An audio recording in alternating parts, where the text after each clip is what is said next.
ಸಲ್ಲಿಸಿ ವೇದಿಕೆಯಲ್ಲಿ ಆಸೀನರಾದ ವೇದವ್ಯಾಸಾಚಾರ್ಯರಿಗೆ, ಪರಿಮಳಾಚಾರ್ಯರಿಗೆ ವಂದಿಸ್ತಾ ಎಲ್ಲ ಭಗವದ್ಭಕ್ತರನ್ನ ಭಗವಂತನ ಕಥಾಶ್ರವಣಕ್ಕೆ ಆಸಕ್ತರಾದದ್ದನ್ನು ನೋಡಿ ಅಭಿನಂದಿಸ್ತಾ, ನಿನ್ನೆಯ ದಿನದ ಸ್ವಲ್ಪ ಕರ್ಮ, ಇವತ್ತಿನದ್ದ ಮತ್ತೆ ಇವತ್ತಿಗೆ ಸಂಬಂಧಪಟ್ಟ ರಾಯರ ಮಹಿಮೆಯನ್ನ ನಿರೂಪಣೆ ಮಾಡಬೇಕು ಅಂತ ಶ್ರೀಪಾದಂಗಳವರು ಆದೇಶ ಮಾಡಿದ್ದಾರೆ. ನಿನ್ನೆ ಪ್ರವಚನ ಮುಕ್ತಾಯವಾಗಬೇಕಾಗಿತ್ತು. ಆದರೂ ಶ್ರೀಪಾದಂಗಳವರ ಇಲ್ಲಿಯ ತನಕ ವೇದವ್ಯಾಸಾಚಾರ್ಯರು ಏನು ಕರುಣಾ ಅಂತ ಹೇಳಿದ್ದಾರೆ, ಕರುಣಾಸಂಧಿ, ಆ ರಾಯರ ಕರುಣೆ ವಿದ್ಯಾಧೀಶರ ಮೂಲಕ ನನ್ನ ಮೇಲೆ ಬಂದಿದ್ದರಿಂದ ಇವತ್ತು ನಿಮ್ಮ ಜೊತೆಗಿರುವ ಭಾಗ್ಯ ನನ್ನ ಪಾಲಿಗೆ ಬಂದಿದೆ ಅಂತ ಭಾವಿಸ್ತಾ ಇದ್ದೇನೆ. ವಿಶೇಷವಾಗಿ ಕರುಣೆ ಅಂತಂದಾಗ ವಿಜಯಧ್ವಜ ತೀರ್ಥರು ಭಾಗವತ ದಶಮಸ್ಕಂದದ ಉತ್ತರಾರ್ಧದಲ್ಲಿ ಭೃಗು ಪ್ರಕರಣದಲ್ಲಿ ಕೊನೆಗೊಂದು ಮಾತನ್ನಾಡಿದ್ದಾರೆ. ಭೃಗು ಋಷಿಗಳು ವೈಕುಂಠಕ್ಕೆ ಹೋಗಿ ದೇವರಿಗೆ ವದ್ರು ಅಂತ ಇದೆ, ತತ ವೈಕುಂಠ ಮಗಮತ ಭಾಸ್ವರಂ ತಮಸಪ್ಪರಂ ಯತ್ರ ನಾರಾಯಣ ಸಾಕ್ಷಾತ್ ನ್ಯಾಸಿನಾಂ ಪರಮಾಗತಿ ಅಂತ ದೇವರಿಗೆ ಹೋಗಿ ಝಾಡಿಸಿ ಒದ್ರೆ ನಾನು ಗೆದ್ದೆ ಅಂತಾರೆ ಯಾರು ವ್ಯಾಸರಾಜರು. ಅಲ್ಲ, ಭೃಗು ಋಷಿಗಳು ಹೋಗಿ ಅಲ್ಲಿ ಒದ್ದಿದ್ದಕ್ಕೂ ವ್ಯಾಸರಾಜರು ನಾನು ಗೆದ್ದೆ ಅನ್ಲಿಕ್ಕೂ ಏನು ಕಾರಣ? ಅಲ್ಲ, ನನಗೆ ದೇವರು ಕರುಣಾ ಸಂಪನ್ನ ಹೌದೋ ಅಲ್ಲೋ ಅನ್ನೋ ಡೌಟೇ ಬರಲಿಲ್ಲ ಅಂತಾರೆ. ಯಾಕೆಂದ್ರೆ ವೈಕುಂಠ ಲೋಕಕ್ಕೆ ಹೋಗಿ ಭೃಗು ಋಷಿಗಳು ಝಾಡಿಸಿ ಒದ್ರು ನೋವಾಯ್ತಾ ಅಂತ ಕೇಳ್ತಾ ಇದ್ದಾನಲ್ಲ ದೇವರು, ಇವನಂಥ ಕರುಣಾ ಸಂಪನ್ನ ಇಲ್ಲ ಅಂತ ಅರ್ಥ ಮಾಡಿಕೊಳ್ಳಿಕ್ಕೆ ನನಗೆ ಶಾಸ್ತ್ರದಲ್ಲಿ ದಾರಿಯಾಯಿತು, ನಾನು ಗೆದ್ದೆ ಅಂತಾರೆ ವ್ಯಾಸರಾಜರು. ಮೆಚ್ಚಿದೆನೋ ಕೃಷ್ಣ ಅಚ್ಚ ಕರುಣೆ ಎಂದು ಕೆಚ್ಚಂಗೆದೆಯನ್ನೊದ್ದಂಗೆ ಮುಕುತಿಯನಿತ್ತೆ, ಮೆಚ್ಚಿದೆನೋ ಭಲೇ ಕೃಷ್ಣ, ಝಾಡಿಸಿ ಒದ್ರೂ ಮೋಕ್ಷ ಕೊಡ್ತೀಯಲ್ಲ, ನೀನೆಂಥ ಮಹಾನುಭಾವ ಅಂತ ವ್ಯಾಸರಾಜರು ಹೇಳಿದರೆ, ವಿಜಯಧ್ವಜ ತೀರ್ಥರು ಹೇಳ್ತಾರೆ, ಕಲಿಯುಗೇತು ಸಂಪ್ರಾಪ್ತೆ ಮುಮುಕ್ಷುಭಿಹಿ ಭಗವತಃ ಕರುಣಾಗುಣಯೇವ ಉಪಾಸ್ಯ. ಕಲಿಯುಗದಲ್ಲಿ ಮೋಕ್ಷ ಬಯಸುವಂತಹ ಸಜ್ಜನರು ಭಗವಂತನ ಕರುಣಾಗುಣವನ್ನು ಉಪಾಸನೆ ಮಾಡಬೇಕು. ಈ ಶಾಸ್ತ್ರ ರಹಸ್ಯವನ್ನು ಇಟ್ಟುಕೊಂಡು ಜಗನ್ನಾಥದಾಸರು ಕರುಣಾಸಂಧಿಯಿಂದಲೇ ತಮ್ಮ ಗ್ರಂಥವನ್ನ ಆರಂಭ ಮಾಡಿದ್ದಾರೆ. ವಿಜಯದಾಸರು ಕೂಡ ತಮ್ಮ ಆ ಚಕ್ರಾಬ್ಜ ಮಂಡಲದಲ್ಲಿ ಭಗವಂತನ ರೂಪಗಳಲ್ಲಿ ಘೃಣಿ ಎನ್ನುವ ರೂಪವನ್ನ ಮಧ್ಯದಲ್ಲಿ ಇಟ್ಟಿದ್ದಾರೆ. ಘೃಣಿ ಅಂದರೆ ಕರುಣಾ ಸಂಪನ್ನ ಅಂತ ಅರ್ಥ. ಆದ್ರಿಂದ ಇವತ್ತು ರಾಯರು ಏನು ನಮಗೆ ಇಂಥ ಒಂದು ಭಗವಂತನ ಕಥಾಶ್ರವಣದ ಭಾಗ್ಯ ಎಷ್ಟು ಅನಾಯಾಸವಾಗಿ ಕೊಟ್ಟಿದ್ದಾರೆ. ಹಿಂದಿನ ಕಾಲದಲ್ಲೆಲ್ಲ ಗುರುಗಳಿಂದ ಒಂದು ಸದ್ವಿಚಾರವನ್ನು ಕೇಳಬೇಕು ಅಂದರೆ ಪ್ರಾತಃ ಕಾಲದಲ್ಲಿ ಎದ್ದು ಬ್ರಹ್ಮಚಾರಿಗಳು ಭಿಕ್ಷೆಯನ್ನು ಬೇಡಿಕೊಂಡು ಬರಬೇಕು. ಮೊದಲು ಆಹಾರಕ್ಕೆ ವ್ಯವಸ್ಥೆ ಮಾಡಬೇಕು, 4-5 ಮನೆಗಳಿಗೆ ಹೋಗಬೇಕು, ಮತ್ತೆ ಮಧ್ಯದಲ್ಲಿ ಅವರೇನು ರುಚಿ ನೋಡಬಾರದು, ಅವರು ಕೊಟ್ಟರು ತಿನ್ನಬಾರದು, ಗುರುಗಳು ತಿಂದಿಲ್ಲ ಅಂತ ಗುರುಗಳಿಗೆ ತಂದು ಒಪ್ಪಿಸಬೇಕು. ಅವರು ಆಮೇಲೆ ಕೊಟ್ರೆ ತಿನ್ನಬೇಕು, ಇಲ್ಲಾಂದ್ರೆ ಅದೂ ಇಲ್ಲ. ಆ ಧೂಮ್ಯ, ಆರುಣಿ, ವೇದ, ಉಪಮನ್ಯು ಅವರ ಕಥೆಗಳನ್ನೆಲ್ಲ ಕೇಳ್ತಾ ಇದ್ರೆ ನಾವೇನು ಉಪಸತ್ಯ ಮಾಡಿದ್ದೇವೆ? ಇನ್ನು ಸುಪ್ರಭಾತ ಮುಗಿಲಿಲ್ಲ, ಫಳಾರಕ್ಕೆ ತಯಾರು, ಪ್ರವಚನ ಮುಗಿಯುವುದೇ ತಡ, ತೀರ್ಥದ ವ್ಯವಸ್ಥೆ, ಆಮೇಲೆ ಮತ್ತೆ ಕೂಡಲೇ ಪ್ರಸಾರದ ವ್ಯವಸ್ಥೆ, ಭರ್ಜರಿ ಕಲ್ಯಾಣ ಮಂಟಪದಲ್ಲಿ ಒಳ್ಳೆಯ ಶಯನದ ವ್ಯವಸ್ಥೆ, ಏನು ತೊಂದರೆ ಇಲ್ಲ. ಕರೆಂಟ್ ಒಂದು ಹೋಗಬಾರದು, ಸೊಳ್ಳೆ ಒಂದು ಕಚ್ಚುತ್ತೆ ರಾತ್ರಿ, ಅದು ಬಿಟ್ಟರೆ ಇನ್ನು ಎಲ್ಲಾ ವ್ಯವಸ್ಥೆಯೂ ಅದ್ಭುತ, ಏನು ತೊಂದರೆ ಇಲ್ಲ. ಅದು ನಮ್ಮ ಕೈಲಿಲ್ಲ ಬಿಡಿ, ಏನು ಮಾಡ್ಲಿಕ್ಕೆ ಆಗೋದಿಲ್ಲ. ಇಂತಹ ಒಂದು ಅದ್ಭುತವಾದ ಯೋಗವನ್ನು ದೊರಕಿಸಿಕೊಟ್ಟಿದ್ದಾರೆ ಅಂದರೆ ರಾಯರ ಮೂಲಕ ಭಗವಂತ ತೋರಿಸಿದ್ದು ಅತಿಶಯವಾದ ಕರುಣೆ ಅಂತ ನಾವೆಲ್ಲೂ ಉಪಾಸನೆ ಮಾಡಬೇಕಾಗಿದೆ. ಅನಾಯಾಸವಾಗಿ ಕುಳಿತಲ್ಲೇ ಜ್ಞಾನಿಗಳ ಸಂಘ, ಭಗವಂತನ ಕಥಾಶ್ರವಣ, ಇಂಥ ಒಂದು ವೈಭವವನ್ನು ಕೊಟ್ಟ ಮಹಾನುಭಾವರು ರಾಘವೇಂದ್ರ ಸ್ವಾಮಿಗಳು. ಪ್ರಾತಃ ಸಂಕಲ್ಪ ಗದ್ಯದ ಕೊನೆಯಲ್ಲಿ ತತ್ ಸಂಸ್ಕೃತಿ ಪೂರ್ವಕಂ ಶಯನಾತ್ ಸಮುತ್ಥಾಯ ಅದ್ಯತನಂ ಸ್ವವರ್ಣಾಶ್ರಮೋಚಿತಂ ದೇಶಕಾಲಾವಸ್ಥೋಚಿತಂ ನಿತ್ಯ ನೈಮಿತ್ತಿಕ ಕಾಮ್ಯಭೇದೇನ ತ್ರಿವಿಧಂ ತತ್ಪೂಜಾತ್ಮಕಂ ಕರ್ಮ ಯಥಾಶಕ್ತಿ ಯಥಾಜ್ಞಪ್ತಿ ಯಥಾವೈಭವಂ ಕರಿಷ್ಯೆ ಅಂತ ಸಂಕಲ್ಪವನ್ನ ಆ ಭಗವಂತನನ್ನ ಹೇಳ್ತಾ ಹೇಳ್ತಾ ಸ್ಮರಣೆ ಮಾಡಿಕೊಂಡೇ ಹೇಳಬೇಕು. ಮಲಗಬೇಕಾದ್ರೆ ದೇವರನ್ನ ಸ್ಮರಣೆ ಮಾಡಿಕೊಳ್ಳಬೇಕು, ಹೇಳಬೇಕಾದ್ರೂ ದೇವರನ್ನೇ ಸ್ಮರಣೆ ಮಾಡಬೇಕು. ಭಗವಂತನ ವಿಸ್ಮರಣೆಯಿಂದ ಕ್ಷಣಕಾಲವೂ ಬದುಕಬಾರದು ಅನ್ನುವ ಅನುಸಂಧಾನ ರಾಘವೇಂದ್ರ ಗುರು ಸಾರ್ವಭೌಮರದ್ದು. ಯಾಕೆ ದೇವರನ್ನ ಅಷ್ಟೊಂದು ಸ್ಮರಣೆ ಮಾಡಬೇಕು ಅಂತ ನಾವು ಕೇಳಿದರೆ ದಾಸರು ಕೇಳ್ತಾರೆ, ಯಾಕೆ ನೀವು ಯದುಪತಿಯ ಮರೆತಿರಿ? ಅಲ್ಲರಿ, ಸ್ಮರಣೆ ಯಾಕೆ ಮಾಡಿಕೊಳ್ಳಬಾರದು ಹೇಳಿ ಮೊದಲು. ಅವನೇನ್ ನಿಮಗೆ ಅನ್ಯಾಯ ಮಾಡಿದ್ದಾನೆ? ಅನ್ಯಾಯ ಮಾಡಿದವರನ್ನೇ ನಾವು ಮರೆಯೋದಿಲ್ಲ, ನೆನಪು ಮಾಡಿಕೊಳ್ತಾ ಇರ್ತೇವೆ ಅವಾಗವಾಗ. ದೇವರು ಏನು ಅನ್ಯಾಯ ಮಾಡಿದ್ದಾನೆ ಅಂತ ಅವನನ್ನ ಮರೆತಿದ್ದೀರಿ? ಈಗ ತಾನೇ ಹೇಳಿದ್ರು, ನಮ್ಮ ದೇಹದಲ್ಲಿರುವ ಒಂದೊಂದು ಅವಯವಗಳು ಭಗವಂತ ಕೊಟ್ಟದ್ದು ಎಷ್ಟು ದೊಡ್ಡ ಆಸ್ತಿ. ಏನ ಬೇಡಲಿ ನಿನ್ನ ಬಳಿಗೆ ಬಂದು ನೀನಿತ್ತ ಸೌಭಾಗ್ಯ ನಿಬಿಡವಾಗಿರಲೆನಗೆ ಅಂತ ದಾಸರೆಲ್ಲ ಉದ್ಗಾರ ಮಾಡಿದ್ದಾರೆ. ಇಷ್ಟೆಲ್ಲ ಕರುಣಾಸಂಪನ್ನನಾದ ನಮಗೆ ದೇಹಗಳನ್ನು ಕೊಟ್ಟು ಇಂದ್ರಿಯಗಳನ್ನು ಕೊಟ್ಟು ನಿತ್ಯ ರಕ್ಷಣೆ ಮಾಡುವ ಸ್ವಾಮಿಯನ್ನ ಯಾಕೆ ಮರೆತಿರಿ ಹೇಳಿ, ಮರಿಲಿಕ್ಕೆ ಕಾರಣ ಏನು ಅನ್ನುವ ಕಾರಣವನ್ನ ಪ್ರಶ್ನೆ ಮಾಡಿದ್ದಾರೆ ದಾಸರು. ಆದರೆ ಸ್ಮರಣೆಯನ್ನು ಯಾಕೆ ಮಾಡಬೇಕು, ಯಾಕೆ ಮರೆತಿರಿ ಅದು ಪ್ರಶ್ನೆ ಆಯಿತು. ದೇವರನ್ನೇ ಯಾಕೆ ಸ್ಮರಣೆ ಮಾಡಬೇಕು? ಅದಕ್ಕೆ ರಾಯರೇ ಮತ್ತೊಂದು ಕಡೆ ಹೇಳ್ತಾರೆ, ಕರ್ತುಂ ಅಕರ್ತುಂ ಅನ್ಯಥಾ ಕರ್ತುಂ ಸಾಮರ್ಥ್ಯ ಇರುವುದು ಪರಮಾತ್ಮನಿಗೆ ಮಾತ್ರ, ಮತ್ತಾರಿಗೂ ಈ ಸಾಮರ್ಥ್ಯ ಇಲ್ಲ. ಏನು ಮಾಡಬೇಕು ಅದನ್ನು ಮಾಡ್ತಾನೆ. ಖಾಂಡವನ ದಹನ ಯಾರಿಂದಲೂ ಮಾಡಲಿಕ್ಕೆ ಸಾಧ್ಯ ಇಲ್ಲ ಅಂತ ಎಲ್ಲರೂ ತಿಳ್ಕೊಂಡಿದ್ರು. ಅರ್ಜುನನು ಕಂಗಾಲಾಗಿದ್ದ, ನಾನು ಖಾಂಡವ ವನವನ್ನ ದಹನ ಮಾಡಲಿಕ್ಕೆ ನನ್ನಿಂದ ಆಗುತ್ತಾ? ಯಾರೂ ಸಾಧ್ಯ ಇಲ್ಲ ಅಂದ್ರು, ಮಾಡ್ಲೂ ಬೇಡ ಅಂದ್ರು. ಕೃಷ್ಣ ಹೇಳಿದ, ಅರ್ಜುನ ನಿನ್ನಿಂದ ಸಾಧ್ಯ ಆಗುತ್ತೆ, ಇದು ಕರ್ತುಂ ಸಾಮರ್ಥ್ಯ ಇದೆ ನನ್ನಲ್ಲಿ, ನಿನ್ನಲ್ಲಿ ಆವಾಹನೆಯನ್ನು ಮಾಡ್ತೇನೆ ಎಂದ. ಖಾಂಡವನ ದಹನ ಆಯಿತು. ಅಕರ್ತುಂ ಸಾಮರ್ಥ್ಯ, ಬಲರಾಮದೇವರಿಗೆ ಸುಭದ್ರೆಯನ್ನ ದುರ್ಯೋಧನನಿಗೆ ಕೊಡಬೇಕು ಅಂತಿತ್ತು. ಕನ್ಯಾದಾನ ಅಯೋಗ್ಯರಿಗೆ ಕೊಡಬಾರದು, ಯೋಗ್ಯರಿಗೆ ದಾನ ಮಾಡಬೇಕು. ಬಲರಾಮದೇವರು ಕನ್ಯಾದಾನಕ್ಕೆ ದುರ್ಯೋಧನನ ಆರಿಸಿಕೊಂಡಿದ್ರು.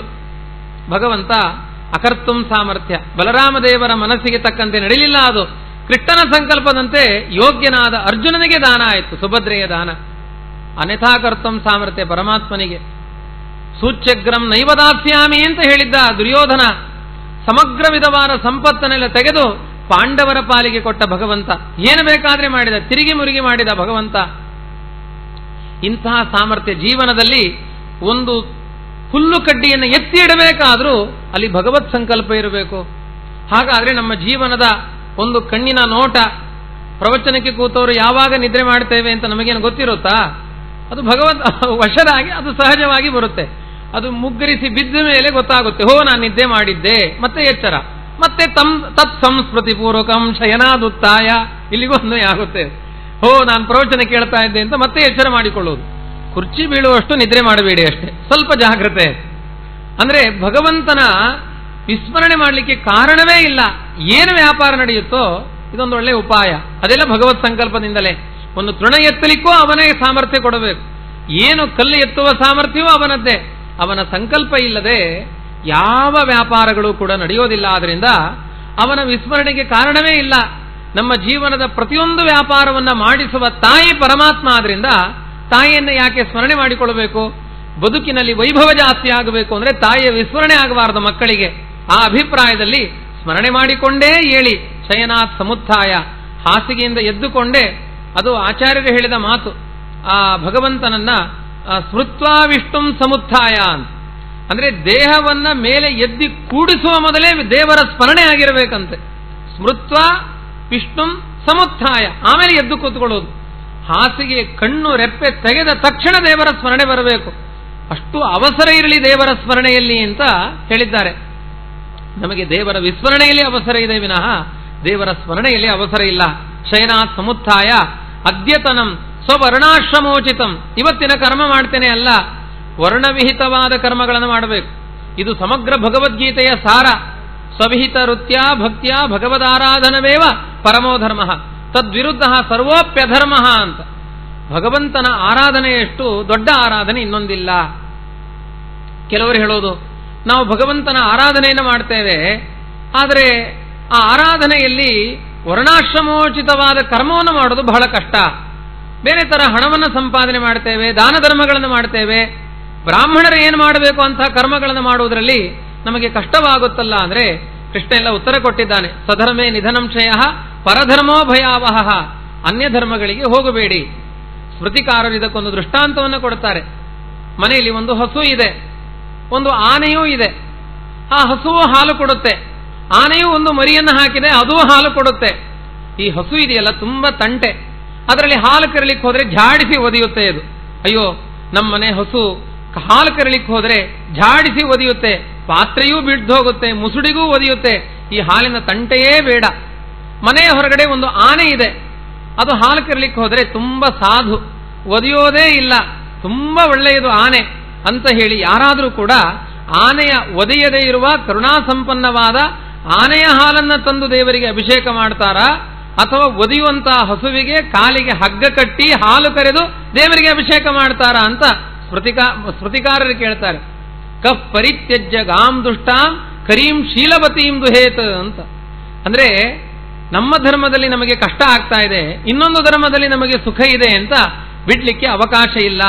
ಹಸು ಒದ್ರೂ ಕೂಡ, ಅಲ್ಲಿ ಕಷ್ಟ ಇದ್ರೂ ಕೂಡ ಅದನ್ನ ಕರೆದು ಅದರಿಂದಲೇ ದೇವರಿಗೆ ಪೂಜೆ ಮಾಡಬೇಕೇ ವಿನಃ ಅನ್ಯ ಧರ್ಮಕ್ಕೆ ಕೈ ಹಾಕಬೇಡ ಅನ್ನೋದು ಶಾಸ್ತ್ರ. ಆ ದೃಷ್ಟಿಯಿಂದಲೇ ಸ್ವವರ್ಣಾಶ್ರಮೋಚಿತ ಅನ್ನೋದು ತುಂಬಾ ಮುಖ್ಯವಾದ ಧರ್ಮ. ಅದು ನಮಗೆ ವಿಹಿತವಾದ. ಇದನ್ನ ಜಗನ್ನಾಥದಾಸರು ಇಲ್ಲಿ ತನಕ ಹೇಳಿದ್ರು. ಅವರು ಆಡಿದ ಮೊದಲನೆಯ ಮಾತೇ ಅದು. ಸೋಚಿತ ಕರ್ಮಗಳಾಚರಿಸುತ್ತಬಲು ನೀಚರಲ್ಲಿ ಪೋಗ್ಯಾಚಿಸದೆ ಖೇಚರ ವಾಹಚರಾಚರ ಬಂಧಕ ಮೋಚಕ ನಹುದಂದ್ ಯೋಚಿಸು ತಿಪ್ಪುದೇ ಫಲವಿದು ಬಾಳ್ದುದಕ್ಕೆ ಸಿರಿ ನಿಲಯನ ಗುಣಗಳ ತಿಳಿದು ಭಜಿಸುವುದೇ ಫಲವಿದು. ಇದು ಬ್ರಾಹ್ಮಣರಿಗೆ ಹೇಳಿದ ಧರ್ಮಗಳು ಜಗನ್ನಾಥದಾಸರು. ಇಂತಹ ಧರ್ಮಾನುಷ್ಠಾನವನ್ನ ಉಚಿತವಾದ, ಇನ್ನು ದೇಶಕಾಲ ಅವಸ್ಥೆಗಳಿಗೆ ಉಚಿತವಾದ ಧರ್ಮಗಳು ಅಂತ. ದೇಶಕ್ಕೆ ಸಂಬಂಧಪಟ್ಟ ಧರ್ಮಗಳು, ಕಾಲಕ್ಕೆ ಸಂಬಂಧಪಟ್ಟ ಧರ್ಮಗಳು, ಅದಕ್ಕೆ ಅನುಗುಣವಾದ ಧರ್ಮಗಳನ್ನು ಆಚರಣೆ ಮಾಡಬೇಕು. ಯಾವ ದೇಶಕ್ಕೆ ಹೋಗಿದ್ದೇವೆ ಅದಕ್ಕನುಗುಣವಾಗಿ ಮನೆಯಷ್ಟು ವೈಭವಗಳನ್ನು ಇಲ್ಲಿ ಪಡೆಯುವುದಲ್ಲ, ಮನೆಯಷ್ಟು ಉಪಚಾರಗಳನ್ನು ದೇವರಿಗೆ ಇಲ್ಲಿ ಮಾಡಲಿಕ್ಕೂ ಆಗುವುದಿಲ್ಲ. ಅಂತಹದ್ದು ದೇಶ, ಅವಸ್ಥಾ, ಕಾಲದ ಅವಸ್ಥೆಗಳು, ನಮ್ಮ ದೇಹದ ಅವಸ್ಥೆಗಳು, ಅದಕ್ಕನುಗುಣವಾಗಿ ಎಷ್ಟು ಸಾಧ್ಯ ಉಂಟೋ ಅಷ್ಟು ನಿತ್ಯ ನೈಮಿತ್ತಿಕ ಕಾಮ್ಯಭೇದೇನ ಅಂತ ಮತ್ತೆ 3 ಕರ್ಮಗಳನ್ನು ಹೇಳಿದ್ದಾರೆ. ನಿತ್ಯ ಧರ್ಮಾನುಷ್ಠಾನ ಅಂದ್ರೆ 3 ಹೊತ್ತು ಸಂಧ್ಯಾವಂದನೆ, ಅದು ನಿತ್ಯ ಕರ್ಮದಲ್ಲಿ ಸೇರಿದ್ದು. ಒಂದು ವೇಳೆ ದೇವರ ಪೂಜೆ ತಪ್ಪಬಹುದು, ಸಂಧ್ಯಾವಂದನೆಯನ್ನು ತಪ್ಪಿಸಬಾರದು. ಮಾಧ್ಯಾಹ್ನಿಕ ಸಂಧ್ಯಾವಂದನೆ, ಕೆಲವರು ಮಾಧ್ಯಾಹ್ನಿಕ ಐಚ್ಛಿಕ ಅಂತ ತಿಳ್ಕೊಂಡಿದ್ದಾರೆ. ಮಾಧ್ಯಾಹ್ನಿಕ ಸಂಧ್ಯಾವಂದನೆಯನ್ನು ಮಾಡಲಿಲ್ಲ ಅಂದ್ರೆ ಪಿತೃಹತ್ಯಾ ಪಾಪ ಇದೆ ಅಂತ ಹೇಳಿದ್ದಾರೆ. ಆ ಸಮಯದಲ್ಲಿ ಆ ಮಂತ್ರಗಳನ್ನು ಹೇಳಬೇಕು. ತ್ರಿಕಾಲ ಸಂಧ್ಯಾವಂದನೆಯನ್ನ ಬ್ರಾಹ್ಮಣರಾದವರು ಮಾಡಲೇಬೇಕು. ಇದು ನಿತ್ಯ ಕರ್ಮಾನುಷ್ಠಾನ. ಇನ್ನೂ ಒಂದು ದೊಡ್ಡದಿದೆ, ಗೃಹಸ್ಥರಾದವರು ವೈಶ್ವದೇವ ಕರ್ಮವನ್ನು ಮಾಡಬೇಕು. ಅವರು ಮಾಡ್ಲಿಕ್ಕಾಗಲಿಲ್ಲ ಅಂದ್ರೆ ಅವರ ಪತ್ನಿಯರು ಮಾಡಬೇಕು. ಅಲ್ಲರಿ, ಹೆಣ್ಣು ಮಕ್ಕಳು ವೈಶ್ವದೇವ ಮಾಡೋದಾ? ಮಾಡಬೇಕು, ಅಮಂತ್ರಕವಾಗಿ ಮಾಡಬೇಕು. ಇವರು ಮಂತ್ರ ಹೇಳಿ ಹಾಕುವ ಆಹುತಿಗಳನ್ನ ಪತ್ನಿಯ ಸಹಾಧಿಕಾರಾತ ಅಂತ, ಅವಳಿಗೂ ಅಧಿಕಾರ ಇದೆ, ಇವನಿಗೂ ಅಧಿಕಾರ ಇದೆ. ಧರ್ಮಶಾಸ್ತ್ರದಲ್ಲಿ ಜೊತೆಗೆ ಮಾಡಬೇಕು. ಆದ್ರಿಂದ ಅವಳು ಅಮಂತ್ರಕವಾದರಿಗೆ ಆದರೂ ಆಹುತಿಗಳನ್ನ ಅಗ್ನಿಯಲ್ಲಿ ಹಾಕಲೇಬೇಕು. ಇಲ್ಲ ಆದ್ರೆ ಆಚಾರ್ಯರು ಆಡುವ ಮಾತುಗಳು ಭಯ ಆಗುತ್ತೆ. ಆ ಅಭಿಪ್ರಾಯದಲ್ಲೇ ಇಲ್ಲಿ ರಾಘವೇಂದ್ರ ಸ್ವಾಮಿಗಳು ಮಾತನಾಡ್ತಾರೆ.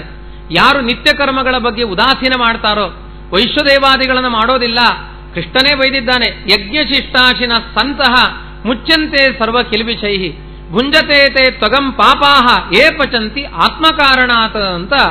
ಅವರು ಯಾರು ಸ್ವಾರ್ಥಿಗಳಾಗಿ ತಿಂತಾರೆ ಅವರು ಪಾಪವನ್ನೇ ತಿಂತಾರೆ. ಆದರೆ ಆಚಾರ್ಯರು ಅಷ್ಟಕ್ಕೆ ನಿಲ್ಲಿಸೋದಿಲ್ಲ. ಇದು ಜಗಚ್ಚಕ್ರ.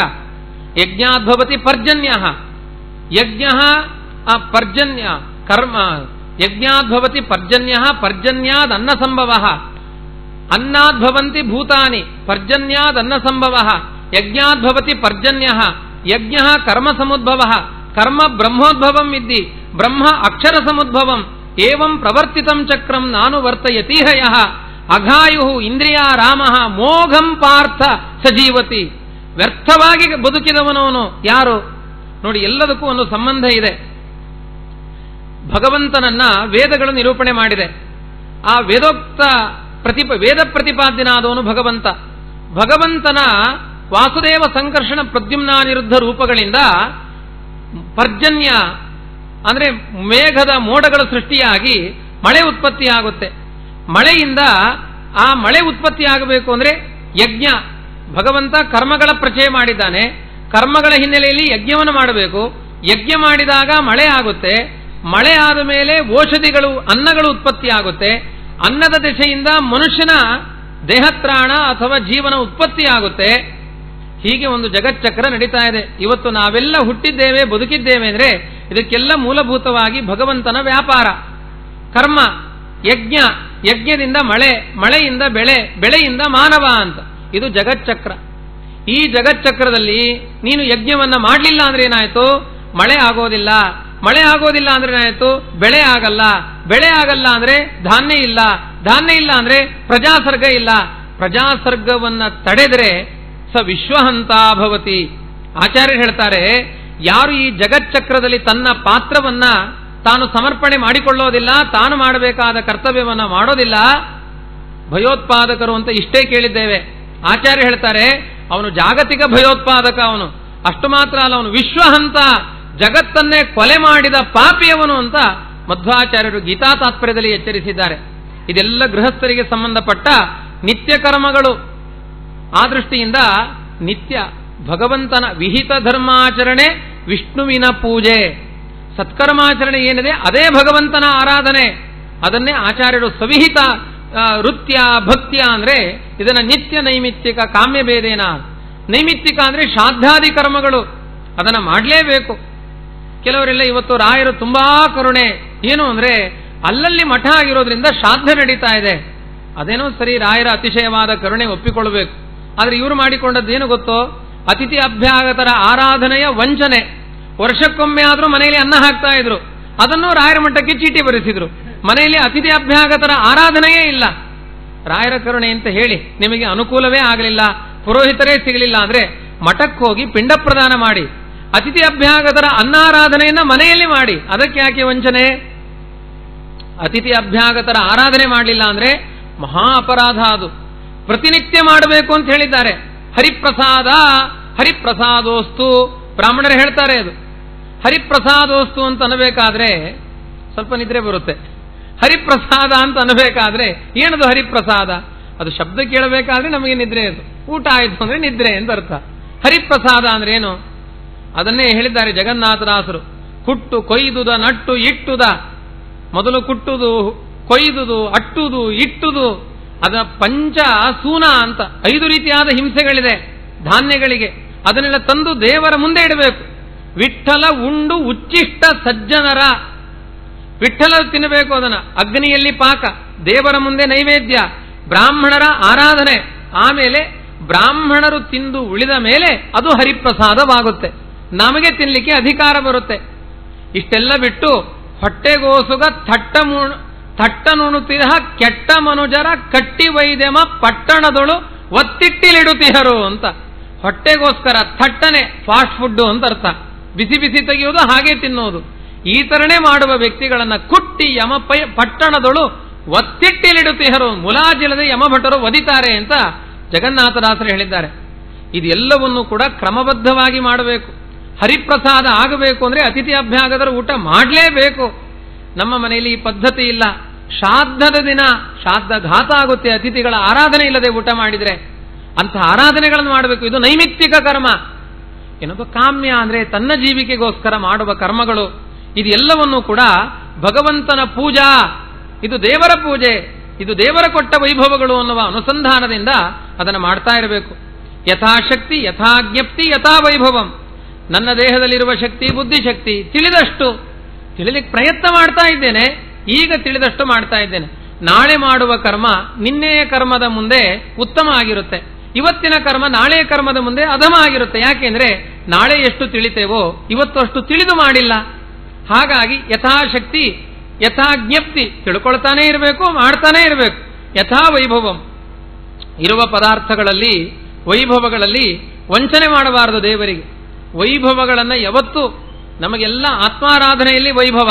ಷೋಡಶೋಪಚಾರ ಪೂಜೆಯು ಕ್ರಮಬದ್ಧವಾಗಿ ನಮಗೆ ನಡೆಯುತ್ತೆ, ಹೆಸರು ಹೇಳೋದಿಲ್ಲ ಅಷ್ಟೇ. ಅವಾಗವಾಗ ಅರ್ಘ್ಯಂ ಸಮರ್ಪಯಾಮಿ, ಪಾದ್ಯಂ ಸಮರ್ಪಯಾಮಿ, ಆಚಮನಂ ಸಮರ್ಪಯಾಮಿ ಅಂತ ಹೆಸರು ಹೇಳೋದಿಲ್ಲ. ಅದು ಕ್ರಿಯೆಗಳು ನಡೀತಾ ಇರುತ್ತೆ. ದೇವರಿಗೆ ಆ ಎಲ್ಲ ನಾಮಗಳು ಬರುತ್ತೆ, ಕ್ರಿಯೆ ಇರೋದಿಲ್ಲ. ಅರ್ಘ್ಯಂ ಸಮರ್ಪಯಾಮಿ, ಪಾದ್ಯಂ ಸಮರ್ಪಯಾಮಿ, ಅಮೃತೋಪಹಾರ ಮಹಾ ನೈವೇದ್ಯಂ ನಿವೇದಯಾಮಿ. ದೇವರು ಕಣ್ಣು ಬಿಟ್ಟು ಪಿಳಿ ನೋಡಬೇಕು. ಬರೀ ಒಂದು ತುಕ್ಕಿ ಹಿಡಿದ ತಾಮ್ರದ ಪಾತ್ರೆಯಲ್ಲಿ ಒಂದು ಕೋಳಿಗೆ ನೀರು ದೇವರಿಗೆ ಕುಡಿ. ನಮಗೆ ದೇವರಿಗೆ ಮಡಿಗೆ ಬರೋದಿಲ್ಲ, ಗ್ಯಾಸ್ ಬರೋದಿಲ್ಲ ದೇವರಿಗೆ. ಆದ್ರಿಂದ ನಾವು ಮಾತ್ರ ದೇವರಿಗೆ ಒಂದು ತೆಂಗಿನಕಾಯಿ, ಒಂದು ನೀರು ನೈವೇದ್ಯ. ನಮಗೆ ಎಲ್ಲ ಕ್ರಮ ಪ್ರಕಾರ ಅನ್ನ ಸಾರು ಹುಳಿ ಎಲ್ಲ ನಾವು ತಿನ್ನೋದು. ಕೆಲವರು ಕೇಳಿದ್ರು, ಯಾರೋ ಗ್ಯಾಸ್ ಯಾಕೆ ಮಡಿಗೆ ಬರೋದಿಲ್ಲ? ಗ್ಯಾಸಲ್ಲಿ ಬಂದದ್ದನ್ನೇ ನೈವೇದ್ಯ ಮಾಡಬಹುದಲ್ವಾ? ಮಾಡಿ ಪರವಾಗಿಲ್ಲ. ವೈಷ್ಣುದೇವ ಹೇಗೆ ಮಾಡ್ತೀರಿ? ಒಂದು ನಿಯಮ, ಯಾವ ಅಗ್ನಿಯಲ್ಲಿ ಪಾಕ ಮಾಡ್ತಿರೋ ಅದೇ ಅಗ್ನಿಯಲ್ಲಿ ವೈಷ್ಣುದೇವ ಮಾಡಬೇಕು. ನೀವು ಗ್ಯಾಸಿನಲ್ಲಿ ವೈಷ್ಣುದೇವ ಮಾಡ್ಲಿಕ್ಕೆ ಆಗುವುದಾದ್ರೆ ಗ್ಯಾಸು ಕೂಡ ಮಡಿಗೆ ಬರುತ್ತೆ, ಏನು ತೊಂದರೆ ಇಲ್ಲ. ಇವತ್ತು ಮಾಡಬಹುದು ಅನ್ನ ಹಾಕಿ, 3 ದಿನ ಅದು ಉಳಿಯೋದಿಲ್ಲ, ಅದು ಮೆಟೀರಿಯಲ್. ಯಾಕೆ ವೈಷ್ಣುದೇವ ಮಾಡಬೇಕು? ಶಾಸ್ತ್ರ ಹೇಳುತ್ತೆ, ವೈಷ್ಣುದೇವ ಕರ್ಮ ಮಾಡುವುದರ ಔಚಿತ್ಯ ಏನು ಅಂದ್ರೆ ಒಂದು ಕೃತಜ್ಞತೆ. ಯಾರೋ ತುಂಬಾ ಪದಾರ್ಥ ಕೊಟ್ಟಾಗ, ಗುರುಗಳ ಅನುಗ್ರಹದಿಂದ ಏನಾದರೂ ಲಾಭ ಆದಾಗ ಸ್ವಲ್ಪ ಗುರುಗಳಿಗೆ ಕೊಟ್ಟು ಕೃತಜ್ಞತೆಯಿಂದ ನಾವು ಸ್ವೀಕಾರ ಮಾಡೋದು. ಕೊಟ್ಟು ತಿನ್ನುವ ಸಂಪ್ರದಾಯ ಹಿಂದೂ ಧರ್ಮದ ಪದ್ಧತಿ. ಶಾಸ್ತ್ರ ಹೇಳುತ್ತೆ, ಮುಕ್ಕಾಲು ಗಂಟೆ ಅಡಿಗೆ ಮಾಡಿದ್ದೆಲ್ಲ ಅಗ್ನಿದೇವ, ಒಂದು ತುತ್ತು ಅಗ್ನಿದೇವನಿಗೆ ಕೊಡದೆ ತಿಂದ್ರೆ ಎಂಥ ಕೃತಜ್ಞತೆ. ಆದ್ರಿಂದ ದೇವರಿಗೆ, ಅಗ್ನಿದೇವನಿಗೆ ಕೊಟ್ಟು ತಿನ್ನಿ, ಇದೇ ವೈಶ್ವದೇವ. ಗ್ಯಾಸಲ್ಲಿ ಮಾಡಬಾರದು ಅಂತ ಯಾಕೆ ಹೇಳೋದು ಅಂದ್ರೆ ಅಗ್ನಿದೇವನಿಗೆ ಕೊಡ್ಲಿಕ್ಕೇ ಆಗಲ್ಲ, ಆದ್ರಿಂದ ಮಾಡಬಾರದು. ಕುಮಟಿಯಲ್ಲಿ ಮಾಡಿದ್ರೆ ಅಗ್ನಿದೇವನಿಗೆ ಕೊಟ್ಟು ನಾವು ತಿನ್ನಬಹುದು. ಈ ಕೃತಜ್ಞತೆಯ ಹಿನ್ನೆಲೆಯಲ್ಲಿ ಅದನ್ನೆಲ್ಲ ದಾಖಲೆ ಮಾಡಿದ್ದಾರೆ. ಆ ದೃಷ್ಟಿಯಿಂದ ಏನಿದೆಯೋ ನಮ್ಮ ವೈಭವ ಮಾಡಿಕೊಳ್ಳೋದಲ್ಲ, ಪರಮಾತ್ಮನಿಗೆ ಅದನ್ನೆಲ್ಲ ಸಮರ್ಪಣೆ ಮಾಡಿ. ಒಂದು ಲೋಟ ನೀರು ಕುಡಿಯಬೇಕಾದ್ರೂ ಅದು ದೇವರಿಗೆ ಅನರ್ಪಿತವಾದದ್ದನ್ನು ಕುಡಿಬಾರದು, ಅದನ್ನು ದೇವರಿಗೆ ಸಮರ್ಪಣೆ ಮಾಡಿಯೇ.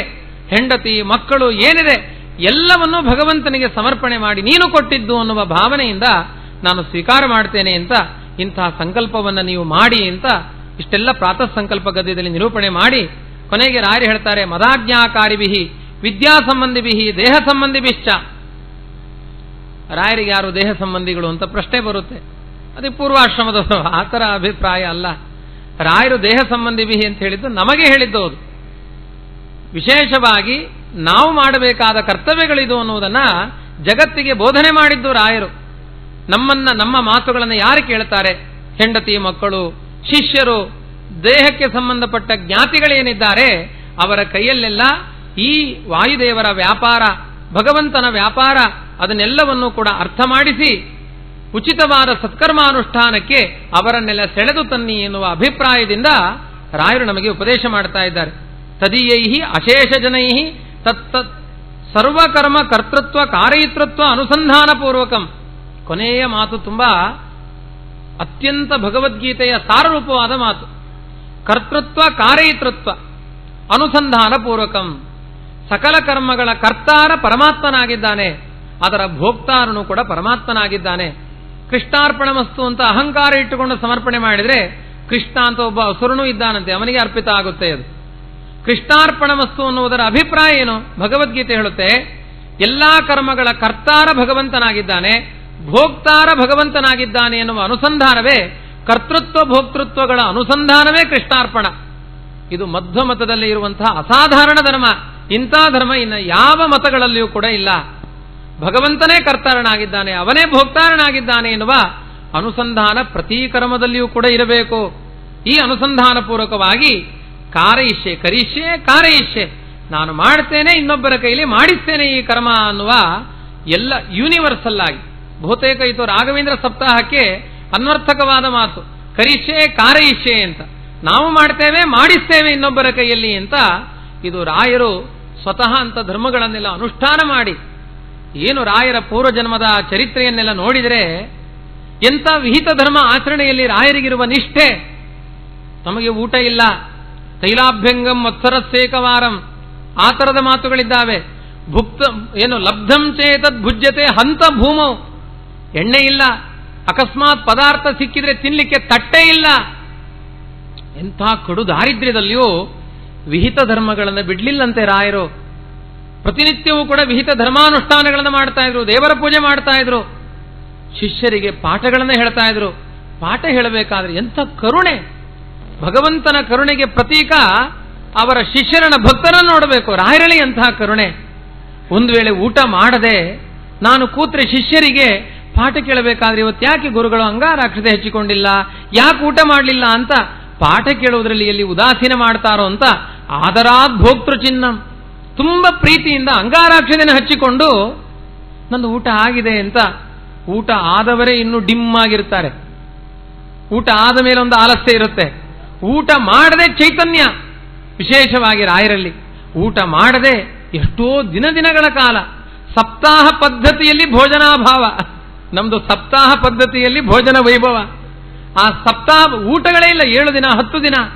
ಅಂಥ ಸ್ಥಿತಿಯಲ್ಲಿ ಪಾಠ ಪ್ರವಚನಕ್ಕೆ ಧಕ್ಕೆಯನ್ನು ತರಲಿಲ್ಲ. ಯಾವುದು ಮಾಡಬೇಕು, ಸ್ವಾಧ್ಯಾಯ ಪ್ರವಚನ ಏವೇತಿ ನಾಕೋ ಮೌದ್ಗಲ್ಯ ತದ್ಧಿತಪಃ ಅಂತ ಅನುಷ್ಠಾನ ಮಾಡಿದವರು. ಕೆಲವರು ಪ್ರವಚನ ಮಾಡಬೇಕಾದ್ರೆ ಸಹಜವಾಗಿ ಹೇಳ್ತಾರೆ, ರಾಯರಿಗೆ ದಟ್ಟ ದಾರಿದ್ರ್ಯ, ತಿನ್ಲಿಕ್ಕೆ ಗತಿ ಇರಲಿಲ್ಲ, ಉಟ್ಕೊಳ್ಳಿಕ್ಕೆ ಬಟ್ಟೆ ಇರಲಿಲ್ಲ, ಅದ್ಭುತವಾದ ಅವರ ದಾರಿದ್ರ್ಯವನ್ನ ಗಮನಿಸಲಿಕ್ಕೆ ನಮ್ಮಿಂದ ಸಾಧ್ಯವೇ ಇಲ್ಲ, ಅಷ್ಟು ದರಿದ್ರರಾಗಿದ್ರು ರಾಯರು ವೆಂಕಟನಾಥರಾಗಿದ್ದಾಗ. ದಯಮಾಡಿ ಇಂತಹ ಶಬ್ದಗಳನ್ನು ರಾಯರ ಬಗ್ಗೆ ಹೇಳಿದಾಗ ಮನಸ್ಸಿಗೆ ಖೇದ ಆಗುತ್ತೆ. ನಮ್ಮ ಜ್ಞಾನಿಗಳು ಎಂಥದ್ದು! ಯಾವನೋ ಒಬ್ಬ ಬಾಬಾ ಚಿಟಿಕೆ ಹೊಡೆದ್ರೆ ಬೂದಿ ಉದುರುತ್ತಂತೆ, ರಾಯರಂತ ಮಹಾನುಭಾವರಿಗೆ ಚಪ್ಪಾಳೆ ಹೊಟ್ಟಿದ್ರೆ ಬಕ್ರಿ ಸಿಕ್ತಿತ್ತೋ ಇಲ್ಲೋ ಅವರಿಗೆ. ಭಗವಂತನ ಸಂಕಲ್ಪದಿಂದ ಏನನ್ನ ಬೇಕಾದ್ರೆ ಸಾಧನೆ ಮಾಡಿಕೊಳ್ಳುವ ಸಾಮರ್ಥ್ಯವುಳ್ಳವರು ರಾಯರು. ಅವರು ದರಿದ್ರರು ವೆಂಕಟನಾಥರು ಅಂತ ಹೇಳಬಾರದು. ದಾರಿದ್ರ್ಯಂ ಪರಮಾಂಜನಂ ಅಂತ ಭಾಗವತದ ಮಾತಿದೆ. ಯಾರು ಭಗವಂತನ ಅನುಗ್ರಹಕ್ಕೆ ಪಾತ್ರ ಆಗಬೇಕೋ ತಾವು ತಪಸ್ಸನ್ನ ಮಾಡಿ ದಾರಿದ್ರ್ಯವನ್ನ ವರವನ್ನಾಗಿ ಪಡೆದುಕೊಳ್ತಾರಂತೆ. ಆದ್ರಿಂದ ವೆಂಕಟನಾಥರಿಗೆ ದಾರಿದ್ರ್ಯ ಬಂದಿದ್ದಲ್ಲ, ಭಗವಂತನ ಅನುಗ್ರಹದಿಂದ ದಾರಿದ್ರ್ಯವನ್ನ ಪಡೆದದ್ದು ಅಂತ ನಾವಿದನ್ನು ಹೇಳಬೇಕೇ ವಿನಃ ವೆಂಕಟನಾಥರನ್ನ ಯಾವತ್ತು ದರಿದ್ರರು ಅಂತ ಹೇಳಬಾರದು. ಅಸಂತುಷ್ಟನಾದವನೇ ದರಿದ್ರ. ಇನ್ನೂ ಒಂದು ಮಾತಿದೆ ಯುಕ್ತಿ ಮಲ್ಲಿಕೆಯಲ್ಲಿ. ವಾದಿರಾಜರು ಹೇಳ್ತಾರೆ, ಅಲ್ಲ ವಾದಿರಾಜರು ಆ ವಾಲಿ ಗುಹೆಗೆ ಹೋಗಿ ದೊಡ್ಡ ಸಂಪತ್ತು, ಇವತ್ತೇನು ಅನಂತ ಪದ್ಮನಾಭನ ಸಂಪತ್ತು ತೋರಿಸಿದ್ರು, ಹಾಗೆ ಅವತ್ತಿನ ರಾಜರಿಗೆ ಅಚ್ಯುತ ರಾಜರಿಗೆ ಅರಸನಿಗೆ ಅಂತಹ ಸಂಪತ್ತನ್ನು ತೋರಿಸಿದವರು ವಾದಿರಾಜರು. ಶ್ರೀಶಗುಣದರ್ಪಣ ಸ್ತೋತ್ರ ಹೇಳಿದರೆ ಬಂಗಾರದ ಮಳೆಯನ್ನು ಸುರಿಸಿದವರು ವಾದಿರಾಜರು. ಇಂಥ ವೈಭವಗಳು ವಾದಿರಾಜರಲ್ಲಿತ್ತು. ವಾದಿರಾಜರು ಹೇಳ್ತಾರೆ, ಇಷ್ಟೆಲ್ಲ ವೈಭವಗಳಿದೆ, ನೀವೆಲ್ಲಿರ್ತೀರಿ ಅಂದ್ರೆ ಪರ್ಣೇವಾ ವಸತಿರ್ಭವೇತ್ ಅಂತ ಯುಕ್ತಿ ಮಲ್ಲಿಕೆಯಲ್ಲಿ ಒಂದು ಮಾತನ್ನಾಡ್ತಾರೆ. ನಮಗೆ ರತ್ನಕಲ್ಪಿತವಾದ ಅರಮನೆಯನ್ನೇ ದೇವರು ಕೊಡ್ತಾನೆ, ಆದ್ರೆ ನನಗೆ ಆ ಅರಮನೆಯಲ್ಲಿ ವಾಸ ಮಾಡಲಿಕ್ಕೆ ಮನಸ್ಸೇ ಒಪ್ಪಲ್ಲ. ಒಂದು ಪರ್ಣದ ಗುಡಿಸಲಲ್ಲಿ ವಾಸ ಮಾಡಬೇಕು ಹರಿಸರ್ವೋತ್ತಮ ಅಂತ ಹೇಳಿಕೊಂಡು ವಾಸ ಮಾಡಬೇಕು ಅಂದ್ರೆ ನನ್ನ ಮನಸ್ಸು ಹಾತೊರೆಯುತ್ತೆ ಎಂದಿದ್ದಾರೆ ರಾಜರು. ಇದು ಮಧ್ವಮತದ ವೈಭವ. ದಾರಿದ್ರ್ಯ, ಬದುಕಿನಲ್ಲಿ ಬರುವಂತಹ ಸುಖ ದುಃಖಗಳು ಎಲ್ಲವನ್ನು ಬದಿಗಿಟ್ಟು ದೇವರ ಚಿಂತನೆಯಲ್ಲಿ ಇರುವಂತಹ ಸುಖ. ಕೃಷ್ಣ ಹೇಳಿದ್ದಾನಲ್ಲ, ಯಂ ಲಬ್ಧ್ವಾಚ ಅಪರಂ ಲಾಭಂ ಮನ್ಯತೆ ನಾಧಿಕಂ ತತಃ ಯಸ್ಮಿನ್ ಸ್ಥಿತೋ ನ ದುಃಖೇನ ಗುರುಣಾಪಿ ವಿಚಾಲ್ಯತೆ. ಯಾವ ಲಾಭವನ್ನ ಪಡೆದ ಬಳಿಕ ಮತ್ತೊಂದು ಲಾಭದ ಬಯಕೆ ಹುಟ್ಟುವುದಿಲ್ಲ, ಅದು ನಿಜವಾದ ಲಾಭ ಅಂತ. ನಮಗೆ ಯಾವ ಲಾಭವನ್ನು ಪಡೆದರೂ ಮತ್ತೆ ಚಕ್ರ ಬಡ್ಡಿ ವ್ಯಾಪಾರ ಇದ್ದದ್ದೇ, ಇನ್ನೊಂದು ಯಾಕೆ ಸಿಗುವುದಿಲ್ಲ ಅಂತ. ರಾಯರಿಗೆ ಭಗವಂತನೆಂಬ ಲಾಭ ವ್ಯಾಪಾರ ನಮದಾಯಿತು ಅಂತ ದಾಸರೆಲ್ಲ ಹೇಳಿದ್ದಾರಲ್ಲ. ಶ್ರೀಪತಿಯ ಪಾದಾರವಿಂದದ ಆರಾಧನೆಯೇ ನಮ್ಮ ಬದುಕಿನ ವ್ಯಾಪಾರ ಆದಾಗ ಮತ್ತೆ ಇನ್ನೊಂದರ ಬಗ್ಗೆ ನಮಗೆ ಆಸೆ ಆಕಾಂಕ್ಷೆಗಳಿಲ್ಲ. ಮತ್ತೆ ಆ ದುಡ್ಡು ಸಿಕ್ಕರೆ ಅದನ್ನು ನೋಡಬೇಕು, ಉಳಿಸಬೇಕು. ATM ಏನೇನು ಸಿಕ್ಕಾಪಟ್ಟೆ ಎಮ್ಮುಗಳು ಬಂದಿದ್ದಾವೆ, ಅದರ ರಕ್ಷಣೆ ಮಾಡುವುದರಲ್ಲೇ ಕಾಲಹರಣ ಆಗುತ್ತೆ. ಈ ಯಾವ ಸ್ಥಿತಿ ಇಲ್ಲ. ಭಿನ್ನೇ ವಸ್ತ್ರೆ ಚಿನ್ನೇ ವಸ್ತ್ರೆ ಭಿನ್ನ ಪಾನೀಯ ಪಾತ್ರೆ ಜೀರ್ಣಸ್ಥಲ್ಯಾಂ ದಸ್ವಿಭಿರ್ನೀಯಮಾನೆ ಪ್ರಾಗಾಕೃಷ್ಟಂ ಭಾವಿ ಕೌಪೀನಮಸ್ಯ ಛಾಗೆ ಯಾಗೆ ಪ್ರಾಗಿವಾಭೂತ್ ಪ್ರಯಾಜ. ರಾಯರ ಮಹಿಮೆ ಎಂಥದ್ದು. ಒಡೆದ ತೂತಾದ ಒಂದು ಬಟ್ಟೆ ತುಂಬಾ ಹೊಟ್ಟೆ, ಇನ್ನೊಂದು ಲೋಟೆ ಅಂದ್ರೆ ಅದಕ್ಕೆ ತಳವೇ ಇರಲಿಲ್ಲಂತೆ. ನೀರು ಕುಡಿಬೇಕಾದ್ರೆ ಕರತಳವನ್ನು ಕೊಟ್ಟು ನೀರು ಕುಡಿತಾ ಇದ್ರಂತೆ. ಅದನ್ನು ಕಳ್ಳರ ಕದ್ರು ಅಂದ್ರೆ ಯಾರೀ ಹರಿದ ಬಟ್ಟೆ ಒಡೆದ ಲೋಟವನ್ನ ಕಳ್ಳರ ಕದೀತಾರೆ? ಭಗವಂತನೇ ಕಳ್ಳನ ರೂಪದಲ್ಲಿ ಬಂದು ಕದ್ದ ಪರೀಕ್ಷೆಯನ್ನು ಮಾಡಲಿಕ್ಕೆ. ಆ ಸಮಯದಲ್ಲೂ ಗೆದ್ದು ತೋರಿಸಿದವರು ರಾಘವೇಂದ್ರ ಸ್ವಾಮಿಗಳು. ಭಗವಂತ ನಮ್ಮ ಜೀವನದಲ್ಲಿ ಎರಡು ಕೊಡ್ತಾನೆ, ಒಂದು ಸಂಪತ್ತನ್ನು ಕೊಡ್ತಾನೆ, ಒಂದು ಕಷ್ಟವನ್ನು ಕೊಡ್ತಾನೆ, ದಾರಿದ್ರ್ಯವನ್ನು ಕೊಡ್ತಾನೆ. ಸಂಪತ್ತು ಬಂದಾಗಲೂ ದೇವರನ್ನ ಮರೆಯದೆ, ಕಷ್ಟ ಬಂದಾಗಲೂ ದೇವರನ್ನ ಮರೆಯದೆ, ಸಂಪತ್ತು ಬಂದಾಗಲೂ ಮರಿಲಿಲ್ಲ. ಅದಕ್ಕೆ ದೃಷ್ಟಾಂತ ಯಾರು? ರಾಘವೇಂದ್ರ ಸ್ವಾಮಿಗಳೇ. ಕಷ್ಟ ಬಂದಾಗಲೂ ದೇವರನ್ನ ಮರಿಲಿಲ್ಲ. ಅದಕ್ಕೆ ದೃಷ್ಟಾಂತ ಯಾರು? ರಾಘವೇಂದ್ರ ಸ್ವಾಮಿಗಳೇ. ಈ ರಾಯರ ಬಗ್ಗೆ ಮಾತನಾಡ್ತಾ ಇರಬೇಕಾದ್ರೆ ನಮಗನಿಸುತ್ತೆ, ಆಹಾ ಎಂಥ ವೈಭವ ರಾಯರದ್ದು. ಅಲ್ಲರಿ, ಕೆಲವರನ್ನೆಲ್ಲ ಹೊಗಳಬೇಕಾದ್ರೆ ಅವ್ರು ಹೊಗಳಬೇಕಾದ್ರೆ ಗೊತ್ತಾಗ್ತದೆ, ತುಂಬಾ ಕಷ್ಟಪಟ್ಟು ಹೊಗಳ್ತಾ ಇದ್ದಾರೆ ನಮ್ಮನ್ನ ಇವರು ಅಂತ ಗೊತ್ತಿರುತ್ತೆ, ಹೇಳಿಕೊಳ್ಳೋದಿಲ್ಲ ಅಷ್ಟೇ. ಯಾಕಂದ್ರೆ ಅವರಿಗೆ ಹೊಗಳುವುದು ಪ್ರಾರಬ್ಧ, ನಮಗೆ ಹೊಗಳಿಸಿಕೊಳ್ಳುವುದು ಪ್ರಾರಬ್ಧ ಅಂತ ಹೀಗಾಗಿರುತ್ತೆ. ಆದರೆ ರಾಯರನ್ನ ಹೊಗಳಿದವರು ಯಾರು? ಪ್ರಾರಬ್ಧ ಅಂತ ಹೊಗಳೇ ಇಲ್ಲ, ಇಷ್ಟಪಟ್ಟು ಹೊಗಳಿಸಿಕೊಂಡ ವ್ಯಕ್ತಿತ್ವ ಅದು ರಾಘವೇಂದ್ರ ಗುರು ಸಾರ್ವಭೌಮರದ್ದು. ಯಾರು ಹೊಗಳಿದ್ದು? ಸಾಕ್ಷಾತ್ ಭಗವಂತ ಹೊಗಳಿದ. ಆಶ್ಚರ್ಯ ನಮಗೆ. ವೇದವ್ಯಾಸರೇವರು ಹೊಗಳಿದ್ರು. ಆ ಎಲ್ಲ ಹಿರಣ್ಯಕಶ್ಯಪನ ಉಪದ್ರವ ಆಗಿ ದೇವತೆಗಳೆಲ್ಲ ದೇವರ ಹತ್ರ ಹೋದ್ರು, ನೀನು ಅವತಾರ ಮಾಡಬೇಕು. ತುಂಬಾ ಉಪದ್ರವಕಾರಿ, ನಮಗೆ ಸಹಿಸಲಿಕ್ಕೆ ಆಗ್ತಾ ಇಲ್ಲ ಅವನ ತಂಟೆ. ಅದಕ್ಕೆ ಭಗವಂತ ಏನ್ ಹೇಳಿದ ಗೊತ್ತೋ? ಆಯ್ತು, ನಾನು ಬರ್ತೇನೆ, ನೀವು ಹೋಗಿ. ಆ ಹಿರಣ್ಯಕಶ್ಯಪು 5 ಅನ್ಯಾಯಗಳನ್ನು ಮಾಡಬೇಕು. ಯದಾ ವೇದೇಶು ದೇವೇಶು ಗೋಷು ವಿಪ್ರೇಷು ಸಾಧುಷು ಧರ್ಮೇ ಮೈಚ ವಿದ್ವೇಷ ಸವಾಶು ವಿನಶ್ಯತಿ. ದೇವತೆಗಳಿಗೆ, ವೇದಗಳಿಗೆ, ಧರ್ಮಕ್ಕೆ, ಬ್ರಾಹ್ಮಣರಿಗೆ, ಮೈ ನನಗೆ ಅನ್ಯಾಯ ಮಾಡಿದರೆ ಅವನು ಕೂಡಲೇ ಸಾಯ್ತಾನೆ. ದೇವತೆಗಳು ಹೇಳಿದ್ರು, ಅವನ ಅನ್ಯಾಯ 5 ಮಾಡುವ ತನಕನೂ ನೀವು ಸುಮ್ಮನೆ ಕಾಯ್ತಾ ಕೂತಿರ್ತೀಯ, ನಮಗೆ ಅಷ್ಟು ತಡಲಿಕ್ಕೆ ಪುರುಸೊತ್ತಿಲ್ಲ ಅಂದ್ರು ದೇವತೆಗಳು. ಹೌದಾ? ದೇವರು ಯೋಚನೆ ಮಾಡಿದ, ಹಾಗಾದ್ರೆ ನಾನು ಫಾಸ್ಟ್ ಆಗಿ ಬರಬೇಕು. ಯಾವತ್ತು ನಮ್ಮ ಮನೆಗೂ ಹಾಗೆ ದೇವರು ಅರ್ಜೆಂಟ್ ಆಗಿ ಬರ್ತಾನೆ, ಅರ್ಜೆಂಟ್ ಆಗಿ ಓಡಬೇಕು ದೇವರು. ದೇವರ ಕೆಲಸಕ್ಕೆ ನಮಗೆ ಪುರುಸೊತ್ತಿಲ್ಲ. ಇನ್ನೆಲ್ಲದಕ್ಕೂ ಪುರುಸೊತ್ತು ಇದೆ, ಚರಸೊತ್ತು ಇದೆ, ಸ್ಥಿರಸೊತ್ತು ಇದೆ. ದೇವರ ಕೆಲಸಕ್ಕೆ ಮಾತ್ರ ಪುರುಸೊತ್ತಿಲ್ಲ. ದೇವರ ಮನೆ ಪೂಜೆಯಲ್ಲೂ ಹೇಳೋದು ಹಾಗೆ, ಅರ್ಜೆಂಟ್ ಆವಾಹಯಾಮಿ ಪರ್ಮನೆಂಟ್ ಸ್ಥಾಪಯಾಮಿ. ದೇವರೇ ಬೇಗ ಪೂಜೆ ಮುಗಿಸ್ತೇನೆ, ನಿನ್ನನ್ನು ಇಲ್ಲೇ ಕಟ್ಟಿ ಹಾಕ್ತೇನೆ, ಬಿಟ್ಟು ಕೊಡೋದಿಲ್ಲ ನಿನ್ನನ್ನ ಅಂತ. ಕೂಡಲೇ ಬರಬೇಕು ದೇವರು. ಏನ್ ಮಾಡಬೇಕು? ಆ ದೇವತೆಗಳಿಗೆ ಭಗವಂತ ಹೇಳಿದ, ಆಯ್ತು ನಾನು ಬರ್ತೇನೆ. ಭಕ್ತಾನುಕಂಪಿ, ಇಲ್ಲಿಯ ತನಕ ಹೇಳಿದ್ರಲ್ಲ ಕರುಣಾಸಂಪನ್ನ ದೇವರು. ಪ್ರಾರ್ಥನೆ ಮಾಡಿದ್ರೆ ಆಯ್ತು ಅಂತ ಮತ್ತೆ ಅದಕ್ಕೊಂದು ಉಪಾಯ ಕಂಡು ಹಿಡಿದ. ಅವಾಗ ದೇವರು ಹೇಳ್ತಾನೆ, ಸುಮ್ಮನೆ ಹೇಳಿಲ್ಲ, ಪ್ರಹ್ಲಾದನಿಗೆ ಅನ್ಯಾಯ ಮಾಡಿದಾಗ ಅವತಾರ ಮಾಡ್ತೀನಿ ಅಂತ ಹೇಳಿಲ್ಲ. ದೇವರಿಗೂ ಹೊಗಳಬೇಕು ಅನ್ನಿಸ್ತೀರಿ ರಾಯರನ್ನ. ದೇವರು ಹೇಳ್ತಾನೆ, ನಿರ್ವೈರಾಯ ಪ್ರಶಾಂತಾಯ ಸ್ವಸುತಾಯ ಮಹಾತ್ಮನೇ ಪ್ರಹ್ಲಾದಾಯ. ಸುಮ್ಮನೆ ಪ್ರಹ್ಲಾದನಿಗೆ ಅಂತ ಹೇಳಿಲ್ಲ, ಯಾರಲ್ಲೂ ದ್ವೇಷ ಸಾಧಿಸದ ಪ್ರಶಾಂತಾಯ, ಯಾವತ್ತೂ ತನ್ನ ಮನಸ್ಸನ್ನ ದೇವರಿಂದ ವಿಮುಖ ಮಾಡಿಕೊಳ್ಳೋದೇ ಇಲ್ಲ ರಾಯರು. ಆದ್ರಿಂದ ಅವರ ಮನಸ್ಸು ಯಾವತ್ತು ಶಾಂತ ಶಾಂತ ಶಾಂತ ಅಂತ ಹೇಳ್ತಾ ಇರುತ್ತೆ ಮನಸ್ಸು. ಪ್ರಶಾಂತಾಯ ಮಹಾತ್ಮನೇ ಪ್ರಹ್ಲಾದಾಯ. ಹಾಗಾದ್ರೆ ರಾಯರನ್ನ ನಾವೇನು ಹೊಗಳುವುದು? ಭಗವಂತನೇ ಮಹಾನುಭಾವ, ಪ್ರಶಾಂತ, ನಿರ್ವೈರಿ, ಇಂಥ ಬಿರುದುಗಳನ್ನ ರಾಯರಿಗೆ ಕೊಟ್ಟಾಗ, ಪ್ರಹ್ಲಾದರಾಜರಿಗೆ ಕೊಟ್ಟಾಗ ನಾವೇನು ಹೊಗಳುವುದು ಆ ರಾಯರನ್ನ? ಇಂಥ ಮಹಾನುಭಾವನಾದ ಪ್ರಹ್ಲಾದನಿಗೆ ಅನ್ಯಾಯ ಮಾಡ್ಲಿಕ್ಕೆ ಕೂಡಲೇ ಅವತಾರ ಮಾಡ್ತೇನೆ. ಅವತಾರ ಮಾಡಿದನಲ್ರಿ ದೇವರು, ಕೂಡಲೇ ಅವತಾರ ಮಾಡಿದ ದೇವರು. ಏನು ಎಷ್ಟು ವೇಗ!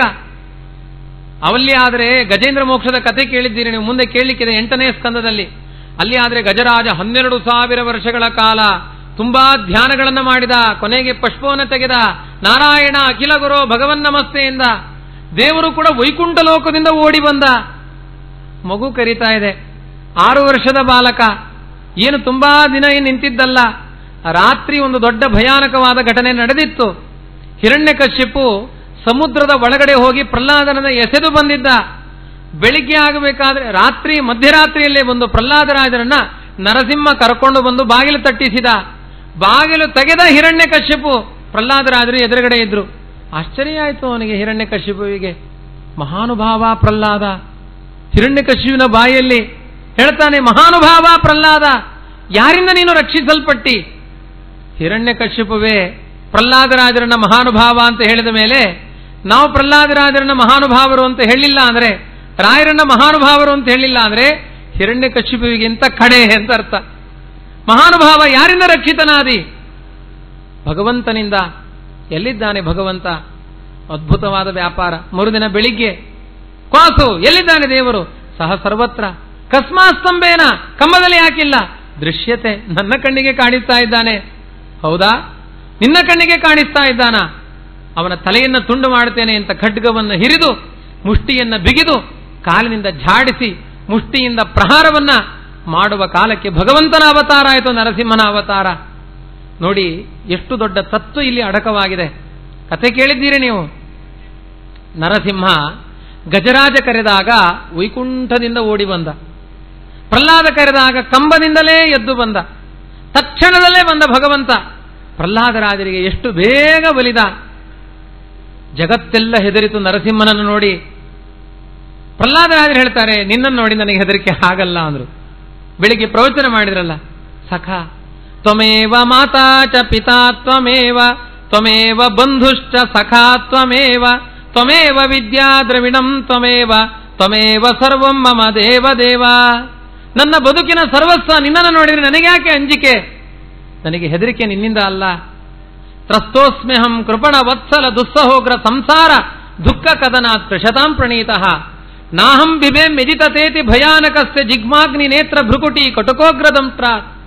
ನಿನ್ನ ಭಯಾನಕವಾದ ರೂಪವನ್ನು ನೋಡಿ ನನಗೆ ಭಯ ಆಗ್ತಾ ಇಲ್ಲ, ಸಂಸಾರವನ್ನು ನೋಡಿ ಭಯ ಆಗ್ತಾ ಇದೆ. ನಮ್ದು ಉಲ್ಟಾ ಕೇಸು. ಸಂಸಾರದಲ್ಲಿ ಹೇಗಿದ್ದೀರಿ? I am very happy. Narasimha ಅಂದ್ರೆ ಏನನ್ಸುತ್ತೆ? ಭಯ ಆಗುತ್ತೆ. ಪ್ರಹ್ಲಾದರಾಜರು ಹೇಳಿದ್ರು, ದೇವರು ಅಂದ್ರೆ ನನಗೆ ಪ್ರೀತಿ ಹುಟ್ಟುತ್ತೆ, ಸಂಸಾರ ಅಂದ್ರೆ ಭಯ ಆಗುತ್ತೆ. ಭಗವಂತ ವೈಕುಂಠ ಲೋಕದಿಂದ ಕ್ಷಣ ಮಾತ್ರದಲ್ಲಿ ಬಂದ, ಕಂಬದಿಂದಲೂ ಕ್ಷಣ ಮಾತ್ರದಲ್ಲಿ ಬಂದ. ದೇಶಕಾಲಗಳ ವ್ಯವಧಾನ ತನ್ನಲ್ಲಿಲ್ಲ ಅಂತ ಪ್ರಹ್ಲಾದರಾಜರನ್ನ ಬಂದಿದ್ದು ಮಾತ್ರ ಅಲ್ಲ, ಬಿಗಿದಪ್ಪಿದ. ಸಾಮಾನ್ಯ ಭಗವಂತನ ರೂಪಗಳಲ್ಲಿ ಭಗವಂತನ ತೊಡೆಯನ್ನೇರಿದ ಭಕ್ತರ ಕಥೆ ನಾವು ಎರಡೇ ಕೇಳುತ್ತೇವೆ. ಒಂದು ಈರಾಂಕ ಅಂತ ನಿನ್ನೆ ಸೂಚನೆ ಮಾಡಿದೆ. ಭಗವಂತನ ಬಲ ತೊಡೆಯ ಮೇಲೆ ಕೂತವರು ಪ್ರಾಣದೇವರು ಅಂತ. ಮತ್ತೆ ಭಗವಂತನ ತೊಡೆ ಮೇಲೆ ಕೂತುಕೊಂಡ ಮತ್ತೊಬ್ಬ ಭಕ್ತರು ಯಾರು ಅಂದ್ರೆ ಪ್ರಹ್ಲಾದರಾಜರು. ನರಸಿಂಹನ ತೊಡೆ ಮೇಲೆ ಕೂತ ಭಕ್ತರು. ಎಂಥ ವೈಭವ ಪ್ರಹ್ಲಾದರಾಜರದ್ದು. ಅದಕ್ಕೆ ಜ್ಞಾನಿಗಳು ಹೇಳಿದ್ರು, ಸುಮ್ಮನೆ ಇಲ್ಲ, ಅದಕ್ಕಿಂತ ಉತ್ತಮರಾದವರಿಗೆಲ್ಲ ಅಪಚಾರ ಆಗಬಾರದು. ಮತ್ತೆ ಪ್ರಹ್ಲಾದೋ ನಿತ್ಯ ಭಕ್ತಿಮಾನ್. ನಿತ್ಯ ಭಕ್ತಿ ಅಂದ್ರೆ ವಾಯುದೇವರು ಅಂತ ವ್ಯಾಖ್ಯಾನ ಮಾಡಿದ್ದಾರೆ. ವಾಯುದೇವರ ಸನ್ನಿಧಾನ ಪ್ರಹ್ಲಾದರಾಜರಲ್ಲಿದೆ. ಆ ಸನ್ನಿಧಾನ ಇರುವುದರಿಂದ ತೊಡೆ ಮೇಲೆ ಕೂರಿಸಿಕೊಂಡ್ರು. ನರಸಿಂಹನ ತೊಡೆ ಮೇಲೆ ಕುಳಿತ ಪ್ರಹ್ಲಾದರಾಜರಿಗೆ ಯಾವ ಭಯ, ಯಾವ ಅಂಜಿಕೆ? ಅವರೇ ರಾಯರಾಗಿದ್ದಾಗ ಮಾಡಿದ ಸಾಧನೆಗಳು ಎಷ್ಟು ಅದ್ಭುತ. ಪ್ರಹ್ಲಾದರಾಜರನ್ನು ಈ ಭಗವಂತ ಹೊಗಳಿದ, ಆಲಿಂಗನ ಮಾಡಿದ, ಬಿಗಿದಪ್ಪಿದ. ಇಂಥ ಭಗವಂತನ ಅನುಗ್ರಹಕ್ಕೆ ಪಾತ್ರರಾದವರ ಬಗ್ಗೆ ನಮ್ಮಂಥ ಮಂದಮತಿಗಳು ಏನನ್ನ ಮಾತಾಡಲಿಕ್ಕೆ ಸಾಧ್ಯ? ಅದಾಯ್ತು, ದೇವರ ಪಾಳಿ ಆಯಿತು. ಇನ್ನು ಗುರುಗಳ ಪಾಳಿ. ಹೊಗಳಬೇಕು ಯಾರಾದರೂ. ಭಕ್ತರು ಹೊಗಳುವುದಿರಲಿ, ಭಕ್ತರೆಲ್ಲ ಹೊಗಳ್ತಾ ಇದ್ದಾರೆ. ಗುರುಗಳಲ್ಲಿ ವಾದಿರಾಜ ಗುರುಗಳು, ವಾದಿರಾಜ ಗುರು ಸಾರ್ವಭೌಮರು. ವಾಸ್ತವಿಕವಾಗಿ ವಾದಿರಾಜರು ರಾಯರನ್ನ ಹೊಗಳಿದ್ದಾರೆ. ಅಲ್ಲರಿ, ರಾಯರು ಬಂದದ್ದು ಇದು 150-200 ವರ್ಷಗಳ ಅಂತರ ಇದೆ ವಾದಿರಾಜರಿಗೂ ರಾಯರಿಗೂ. ನಂತರ ವಾದಿರಾಜರು ಬಂದಿದ್ದು ಮೊದಲು. ವಾದಿರಾಜರು ಹೇಗೆ ರಾಯರನ್ನು ಹೊಗಳಿದ್ದಾರೆ? ಅವರ ಅಪರೋಕ್ಷ ಜ್ಞಾನಿಗಳು, ಸಾಕ್ಷಾತ್ ರುಜು ದೇವತೆಗಳು ವಾದಿರಾಜರು. ಅವರು ಹೇಳ್ತಾರೆ, ಇವತ್ತು ಕಲಿಯುಗದಲ್ಲಿ ದೇವರಿದ್ದಾನೆ ಅಂತ ಅರ್ಥ ಮಾಡಿಸುವ ಸಾಕ್ಷಿ ದೇವತೆ ಯಾರು ಅಂದ್ರೆ ರಾಘವೇಂದ್ರ ಸ್ವಾಮಿಗಳು ಅಂತ ಹೊಗಳಿದ್ದಾರೆ ವಾದಿರಾಜ ಗುರು ಸಾರ್ವಭೌಮರು. ಎಲ್ಲಿ ಹೊಗಳಿದ್ದಾರೆ? ಸರಸಭಾರತಿ ವಿಲಾಸದಲ್ಲಿ ಒಂದು ಮಾತನ್ನಾಡುತ್ತಾರೆ. ಶಿವ ಸರ್ವೋತ್ತಮನೋ ವಿಷ್ಣು ಸರ್ವೋತ್ತಮನೋ? ದೊಡ್ಡ ಚರ್ಚೆ. ಅದಕ್ಕೆ ವಾದಿರಾಜರು ಹೇಳ್ತಾರೆ, ನೀವು ಆ ಚರ್ಚೆ ಮಾಡ್ಲಿಕ್ಕೆ ಹೋಗಬೇಡಿ. ರುದ್ರದೇವರು ಬಂದ್ರೆ ಅವರಿಗೂ ಒಂದು ಮಣೆ ಹಾಕಿ ಕೊಡಿಸಿ, ವಿಷ್ಣು ಬಂದ್ರೆ ಅವರಿಗೂ ಒಂದು ಮಣೆ ಹಾಕಿ ಕೊಡಿಸಿ. ಅವರಿಬ್ಬರ ತಂಟೆಗೆ ನೀವು ಹೋಗಬೇಡಿ. ಆ ರುದ್ರದೇವರ ಪಾದವನ್ನು ಹಿಡಿದ ಮಕ್ಕಳು ಯಾರು ಅಂತ ನೋಡಿ, ಆ ವಿಷ್ಣುವಿನ ಪಾದವನ್ನು ಹಿಡಿದ ಮಕ್ಕಳು ಯಾರು ಅಂತ ನೋಡಿ. ಅವರ ಹಣೆ ಬಾರ ಅವಾಗ ಗೊತ್ತಾಗುತ್ತೆ. ಅಂದ್ರೆ ತಂದೆ ಶ್ರೀಮಂತನೋ ಹೌದೋ ಅಲ್ಲೋಲಿಕ್ಕೆ ಮಗನನ್ನು ನೋಡಬೇಕು. ಮಗನು ಬೆನ್ಸ್ ಕಾರಿನಲ್ಲಿ ಹೋಗ್ತಾ ಇದ್ದಾನೆ ಅಂದ್ರೆ ಓ ಅಪ್ಪ ಶ್ರೀಮಂತ. ಅಪ್ಪನನ್ನೇ ನೋಡ್ಲಿಕ್ಕೆ ಹೋಗಬಾರದು. ಏನೋ ಸಚಿವನಾಗಿರ್ತಾನೆ, ಶ್ರೀಮಂತಿಕೆ ಇರುತ್ತೆ, ಮರುದಿನ ಏನೋ ಆಗುತ್ತೆ, ಬೇರೆ ವಿಚಾರ. ಮಕ್ಕಳನ್ನು ನೋಡಬೇಕು. ರುದ್ರದೇವರ ಮಕ್ಕಳು ಯಾರು? ರುದ್ರದೇವರ ಶಿಷ್ಯರು ಯಾರು? ಶಿವೈಕ ಶರಣಾಹ ಬಾಣ ರಾವಣಾದ್ಯಾಹ ಕೊತೆಗತಾಹ. ವಾದಿರಾಜರು ಹೇಳ್ತಾರೆ, ಶಿವನನ್ನೇ ಸರ್ವೋತ್ತಮ ಅಂದವರು. ಅದು ಸರ್ವೋತ್ತಮ ಅಂದ್ರೆ ಸಾಮಾನ್ಯ ಅಲ್ಲ, ಹರ ಸರ್ವೋತ್ತಮ ಅಂತ. ಕನಸು ಮನಸ್ಸಿನಲ್ಲಿಯೂ ಹರಿ ಎನ್ನುವ ಶಬ್ದವನ್ನೇ ಪ್ರಯೋಗ ಮಾಡಿಲ್ಲ. ಜೀವನದಲ್ಲಿ ಯಾವತ್ತೂ ಅವರು ಬಟ್ಟೆ ಹರಿತು ಅನ್ನಲಿಲ್ಲಂತೆ, ನೀರು ಹರಿತು ಅನ್ನಲಿಲ್ಲಂತೆ, ಹರಿವಾಣ ಅನ್ನಲಿಲ್ಲಂತೆ. ಎಲ್ಲ ಕಡೆ ಹರಿ ಶಬ್ದ ಇದೆ. ಹರವಾಣ, ಬಟ್ಟೆ ಹರಿಯುತ್ತೆ ಹರಿಯುತ್ತೆ ಅಲ್ಲ. ಇಂಥ ಅವ್ಯವಸ್ಥೆಗಳು, ಅಷ್ಟು ದೀಕ್ಷೆ ಅವರಿಗೆ. ಅಡ್ಡದ ಸಂಪ್ರದಾಯದವರು ಅವರು, ಉದ್ದದ ಸಂಪ್ರದಾಯ ಇಲ್ಲ ಅವರಿಗೆ. ಆದರೆ ಉದ್ದ ಸಂಪ್ರದಾಯ ಯಾರು? ವಾದಿರಾಜರು, ಆಚಾರ್ಯರು, ಟೀಕಾಕೃತ್ಪಾದರು, ವಿಜೇಂದ್ರ ಸ್ವಾಮಿಗಳು. ಇವರೆಲ್ಲ ಆ ಭಗವಂತನನ್ನೇ ಸರ್ವೋತ್ತಮತ್ವವನ್ನು ನಂಬಿದ ಭಕ್ತರು, ಮಕ್ಕಳು, ಪರಿವಾರದವರು. ಶಿವನನ್ನೇ ನಂಬಿದ ಬಾಣಾಸುರ, ರಾವಣಾಸುರ, ಜರಾಸಂಧ ಅವರ ದೇವಾಲಯಗಳಿಗೆ ಯಾರಾದರೂ ಹೋಗ್ತಾರಾ? ಅದನ್ನು ದೇವಾಲಯ ಅಂತ ಕರೀತಾರ ಯಾರಾದರೂ? ಅವರದ್ದೇನಾದ್ರೂ ಒಂದು ಸ್ಥಾನಮಾನಗಳಿದ್ದಾವ? ಜಗತ್ತಿನಲ್ಲಿ ಹೇಳ ಹೆಸರಿಲ್ಲದೆ ಓಡಿದ್ದಾರೆ ಅವರೆಲ್ಲ. ಯಾಕೆ? ಅವರನ್ನ ನಂಬಿದ ಭಕ್ತರನ್ನ ರಕ್ಷಣೆ ಮಾಡುವ ತಾಕತ್ತು ರುದ್ರದೇವರಿಗಿಲ್ಲ ಅಂತಾನೆ ಅರ್ಥ. ಆದರೆ ಶಿವೈಕ ಶರಣಾಹ ಬಾಣ ರಾವಣಾದ್ಯಾಹ ಕೊತೆಗತಾಹ. ವಾದಿರಾಜರ ಹತ್ರ ಕೇಳಿದ್ರು, ನಿಮ್ಮ ದೇವರನ್ನ ನಂಬಿ ಉದ್ಧಾರದವರು ಯಾರಿದ್ದಾರೆ ತೋರಿಸಿ. ಅದಕ್ಕೆ ವಾದಿರಾಜರು ಹೇಳ್ತಾರೆ, ಮುಂದಿನ ಕಲಿಯುಗದ ಭಕ್ತರಿಗೆ ಹರಿಯೈಕ ಶರಣಾನ್ ಪಶ್ಯ. ಪಶ್ಯ ಅಂತ ಹೇಳಿದ್ದಾರೆ. ದೃಶ್ಯಪ್ರೇಕ್ಷಣೆ ಎನ್ನುವ ಧಾತು ಅದು. ಕಣ್ಣರಳಿಸಿ ನೋಡಿ, ಪ್ರತ್ಯಕ್ಷವಾಗಿ ನೋಡಿ. ಪ್ರಹ್ಲಾದ ಧ್ರುವ ಪೂರ್ವಕಾನ್. ಪ್ರಹ್ಲಾದರಾಜರಿದ್ದಾರೆ, ಧ್ರುವ ನಕ್ಷತ್ರ, ಧ್ರುವ ಕುಮಾರರಿದ್ದಾರೆ.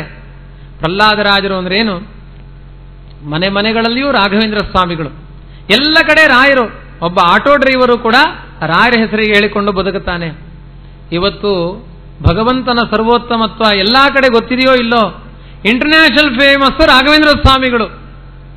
ಅಮೆರಿಕಾದಂತಹ ದೇಶಗಳಲ್ಲಿಯೂ ರಾಯರ ಆರಾಧನೆಗಳು ನಡೀತಾ ಇದ್ದಾವೆ. ವೈಭವದಿಂದ ಆರಾಧನೆಗಳು, ಅಲಂಕಾರ ಪಂಕ್ತಿ. ಯಾವ ಆಚಾರ ಹೋಗ್ತಾರೆ ಅಂತ ಕೇಳಬೇಡಿ ಅಷ್ಟೇ. ಎಂಥ ಒಂದು ವ್ಯಕ್ತಿತ್ವ ರಾಯರದ್ದು! ಎಲ್ಲಿಲ್ಲ ಆ ರಾಯರ ಮಹಿಮೆ.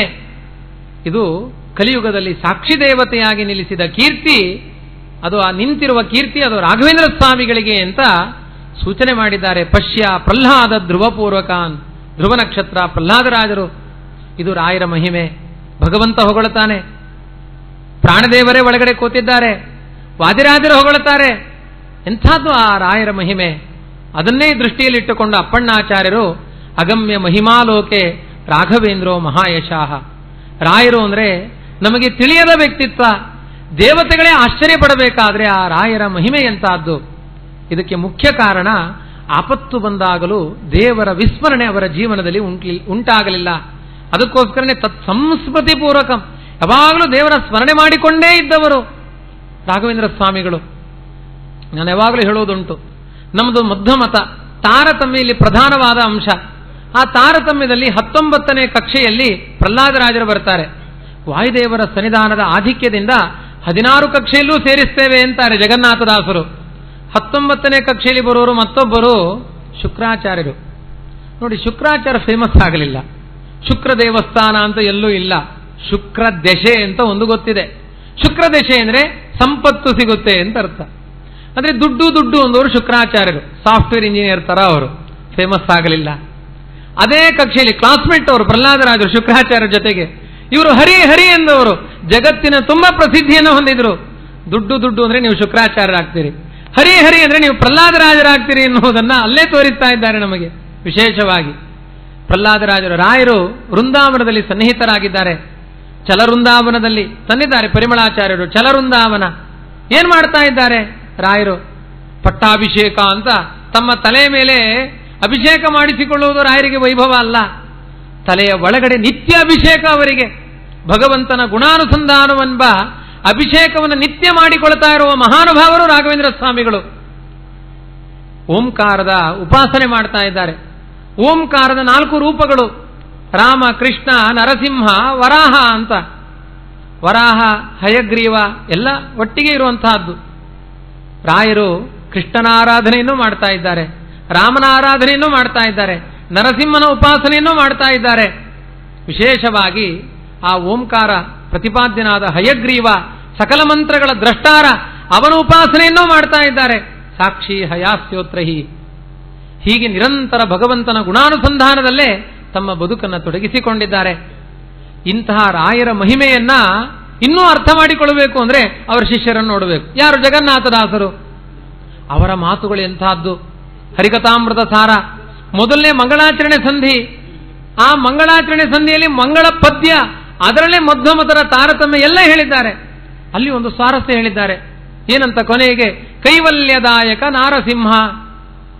ಅವರಿಬ್ರು ಒಂದು ರೀತಿಯಲ್ಲಿ ಅಣ್ಣ ತಮ್ಮ. ಜಗನ್ನಾಥದಾಸರು ರಾಯರು. ಪ್ರಹ್ಲಾದ ಸಹ್ಲಾದ ಅಣ್ಣ ತಮ್ಮ. ನಾರಸಿಂಹ ಅಂದ್ರು, ಸ್ತೋತ್ರ ಮಾಡಿದ್ರು. ಕೈವಲ್ಯದಾಯಕ ನಾರಸಿಂಹ, ಮೋಕ್ಷ ಕೊಡ್ತಾನೆ ನರಸಿಂಹ. ಅದೇನು ಮೋಕ್ಷ ನರಸಿಂಹನೇ ಕೊಡುವುದು? ಅವರಜ್ಜ ವ್ಯಾಖ್ಯಾನ ಮಾಡಿದ್ರು. ಯಾರು ಅವರಜ್ಜ? ಜಗನ್ನಾಥದಾಸರ ಅಜ್ಜ ವಿಜಯದಾಸರು. ಅವರು ವ್ಯಾಖ್ಯಾನ ಮಾಡಿದ್ರು, ನರಸಿಂಹನೇ ಮೋಕ್ಷ ಕೊಡ್ತಾನೆ. ಲಿಂಗದೇಹವನ್ನು ಸೀಳುವುದು ಅವನು. ಲಿಂಗದೇಹವನ್ನು ನರಸಿಂಹ ಸೀಳ್ತಾನೆ, ಅವನೇ ಮೋಕ್ಷ ಕೊಡ್ತಾನೆ ಅಂದ್ರೆ ವಿರಜಾನದಿ ಸ್ನಾನ ಯಾಕೆ? ಸಾತ್ವಿಕರಾದವರಿಗೆ ಮೋಕ್ಷ ಸಿಗಬೇಕು ಅಂದ್ರೆ ವಿರಜಾನದಿ ಸ್ನಾನೇನ ತ್ಯಕ್ತಲಿಂಗಾನಾಮ್ ಅಂತ ಪ್ರಾತಃ ಸಂಕಲ್ಪ ಗದ್ಯದಲ್ಲೇ ಹೇಳಿದ್ದಾರೆ ಮುಕ್ತ ಜೀವರಿಗೆ. ವಿರಜಾನದಿ ಸ್ನಾನ ಯಾಕೆ? ಭಗವಂತನೇ ಲಿಂಗದೇಹ. ಅದನ್ನು ವಿಜಯದಾಸರ ದೃಷ್ಟಾಂತ ಕೊಟ್ಟಿದ್ದಾರೆ. ಲಿಂಗದೇಹ ಅದು ಕಡ್ಲೆ ಇದ್ದ ಹಾಗೆ. ಅದು ವಯಸ್ಸಾದವರಿಗೆ ಕಡ್ಲೆ ಕೊಟ್ರೆ ಅಗಿಲಿಕ್ಕಾಗೋದಿಲ್ಲ, ಅದು ತುಂಬಾ ಗಟ್ಟಿ. ಅದೇ ಕಡ್ಲೆಯನ್ನ ನೀರಿನಲ್ಲಿ ಹಾಕಿ ಮೆದು ಆಗಿ ಕೋಸಂಬರಿ ಆಗುತ್ತೆ. ಆಮೇಲೆ ಕೊಡಿ, ಚಂದ ಅಗಿತಾರೆ ಅದನ್ನ. ನಮ್ಮ ಲಿಂಗದೇಹ ತುಂಬಾ ಗಟ್ಟಿಯಾಗಿರುತ್ತಂತೆ. ಆ ವಿರಜಾನದಿಗೆ ಹಾಕಿದಾಗ ಅದು ಮೆದು ಆಗುತ್ತೆ. ಅದು ನರಸಿಂಹದೇವರು ಸಿಸೇರಿಯನ್ ಹಾಕ್ತಾರೆ, ಚಾಕು ಒಳಗಡೆಯಿಂದ ಪುಟಕ್ಕಂತ ಜೀವ ಹೊರಗಡೆ ಬರುತ್ತೆ ಅಂತ ಹೀಗೆಲ್ಲ ವ್ಯಾಖ್ಯಾನ ಮಾಡಿದ್ದಾರೆ ವಿಜಯದಾಸರು. ಅದಕ್ಕೆ ನರಸಿಂಹದೇವರಿಗೆ ಕೋಸಂಬರಿ ಅಂದ್ರೆ ತುಂಬಾ ಇಷ್ಟ. ಎಲ್ಲಾ ಜೀವರಾಶಿಗಳೆಂಬ ಕಡ್ಲೆಕಾಯಿ ಶರೀರದ ಕೋಸಂಬರಿಗಳನ್ನ ಕೊನೆಗೆ ನಾನೇ ಸಂಹಾರ ಮಾಡ್ತೇನೆ ಅಂತ ನರಸಿಂಹ ಕೋಸಂಬರಿ ಪ್ರಿಯನಾಗಿದ್ದಾನೆ. ಇಲ್ಲಿ ಒಂದು ಸ್ವಾರಸ್ಯ ಇದೆ. ವಾದಿರಾಜರ ಕೋಶಕೊಪ್ಪುವ ಹರಿಕಥಾಮೃತ ಸಾರ ಅಂತ ತುಂಬಾ ಇಷ್ಟ ಆ ಶಬ್ದ ನನಗೆ. ವಾದಿರಾಜರ ಮಾತುಗಳಿಗೆ ಜಗನ್ನಾಥದಾಸರ ಮಾತು ಹೋಲಿಕೆ ಆಗುತ್ತೆ. ವಾದಿರಾಜರ ಮಾತುಗಳಿಗೆ ವಿಜಯದಾಸರ ಮಾತುಗಳಲ್ಲಿ ಆನುಗುಣ್ಯ ಇದೆ, ಅದು ಹೊಂದಾಣಿಕೆ ಆಗುತ್ತೆ. ಅನೇಕ ರಹಸ್ಯಗಳನ್ನ ಹೇಗೆ ವಾದಿರಾಜರು ಹೇಳಿದ್ದಾರೆ ಹಾಗೆ ವಿಜಯದಾಸರು ಹೇಳಿದ್ದಾರೆ. ಇಲ್ಲಿ ನಮಗೆ ಬರುವ ಪ್ರಶ್ನೆ ಒಂದು, ಸಾತ್ವಿಕರ ಲಿಂಗದೇಹ ಭಂಗ ನರಸಿಂಹ ಮಾಡ್ತಾನೋ ವಿರಜಾನದಿ ಮಾಡುತ್ತೋ? ಕೈವಲ್ಯದಾಯಕ ನಾರಸಿಂಹ. ವಿಜಯದಾಸರು ಕೂಡ ನರಸಿಂಹ ಲಿಂಗದೇಹವನ್ನು ಸೀಳ್ತಾನೆ. ಇನ್ನು ವಿರಜಾನದಿ ಸ್ಥಾನದಿಂದ ಲಿಂಗದೇಹ ತ್ಯಾಗ. ಇದೊಂದು ತಾತ್ವಿಕವಾದ ಚರ್ಚೆ. ಎಷ್ಟು ವಿಚಾರಗಳಿದೆ ನೋಡಿ. ಮಂಗಳಾಚರಣೆ ಸಂಧಿ ಒಂದು ಸಣ್ಣ ಶಬ್ದ, ಅದರಲ್ಲಿ ಎಷ್ಟು ವಿಚಾರಗಳಿದೆ, ತೆಗೆದಷ್ಟು ಇದೆ. ಇದು ಒಂದೊಂದು ಶಬ್ದಗಳನ್ನು ಹಿಡ್ಕೊಂಡು ನೋಡಿದರೆ ಫಣೀಂದ್ರ ವೀಂದ್ರ ಭವೇಂದ್ರ ಮುಖವಿನತ ಅಂತಾರೆ. ಸಾಮಾನ್ಯ ಗರುಡ ಶೇಷ ರುದ್ರ ಅಂತೇವೆ, ಅಲ್ಲಿ ಶೇಷ ಗರುಡ ರುದ್ರ ಅಂತಾರೆ. ಶಬ್ದಗಳನ್ನು ವ್ಯತ್ಯಾಸ ಮಾಡ್ತಾರೆ, ಆಚೆ ಈಚೆ ಮಾಡಿ ಹೇಳ್ತಾರೆ. ಯಾಕೆ ಹಾಗೆ ಹೇಳಿದ್ರು? ಅದಕ್ಕೆ ಆಚಾರ್ಯರ ತಾತ್ಪರ್ಯಗಳು. ಜೀವನಿಯಾಮಕ ಶೇಷ, ಅದಕ್ಕೆ ಮೊದಲು ಫಣೀಂದ್ರ ಅಂತ ಹೇಳಿದ್ದು. ಹೀಗೆಲ್ಲ ಅನೇಕ ಕಾರಣಗಳಿದ್ದಾವೆ. ಹಾಗೆ ಕೈವಲ್ಯದಾಯಕ ಅರ್ಥವೇ ಆಗಲಿಲ್ಲ ಅದು. ವಿರಜಾನದಿಯಲ್ಲಿ ಲಿಂಗದೇಹ ತ್ಯಾಗವೋ, ನರಸಿಂಹನಿಂದ ಲಿಂಗದೇಹ ತ್ಯಾಗವೋ? ಅದಕ್ಕೆ ವಾದಿರಾಜರು 5 ಪದ್ಯಗಳಿಂದ ವ್ಯಾಖ್ಯಾನ ಮಾಡಿದ್ದಾರೆ. ತತ್ವಸಾರ ಅಂತ ವೈಕುಂಠ ವರ್ಣನೆಯಲ್ಲಿ ವಾದಿರಾಜರು ಹೇಳ್ತಾರೆ, ಕೆಲವರು ಸ್ನಾನ ಮಾಡ್ತಾರೆ, ಸ್ನಾನ ಮಾಡಿದ ತಕ್ಷಣ ಡೈರೆಕ್ಟ್ ಟಿಫಿನ್ ಮಾಡ್ತಾರೆ. ಸ್ನಾನದ ಬಾತ್ರೂಮಿಂದ ಟಬ್ಬು ಸ್ನಾನವೋ ಅಥವಾ ಶವರ್ ಸ್ನಾನವೋ ಮಾಡಿಕೊಂಡು ಟವೆಲಲ್ಲಿ ಹಾಗೆ ಒರೆಸಿಕೊಂಡು ಬಂದು, ಗೋಪಿ ಇಲ್ಲ, ಮುದ್ರಾಧಾರಣೆ ಇಲ್ಲ, ಧರ್ಮದೀಕ್ಷೆ ಇಲ್ಲ, ಹಾಗೆ ನಿಂತುಕೊಂಡೇ ಕುಡಿದು ನಿಂತುಕೊಂಡೇ ತಿಂದು ಪಶುಗಳ ತರ ಆಫೀಸಿಗೆ ಓಡಿ ಹೋಗ್ತಾರೆ. ಅದೊಂದು ಸ್ನಾನದ ಪದ್ಧತಿ ಇದೆ.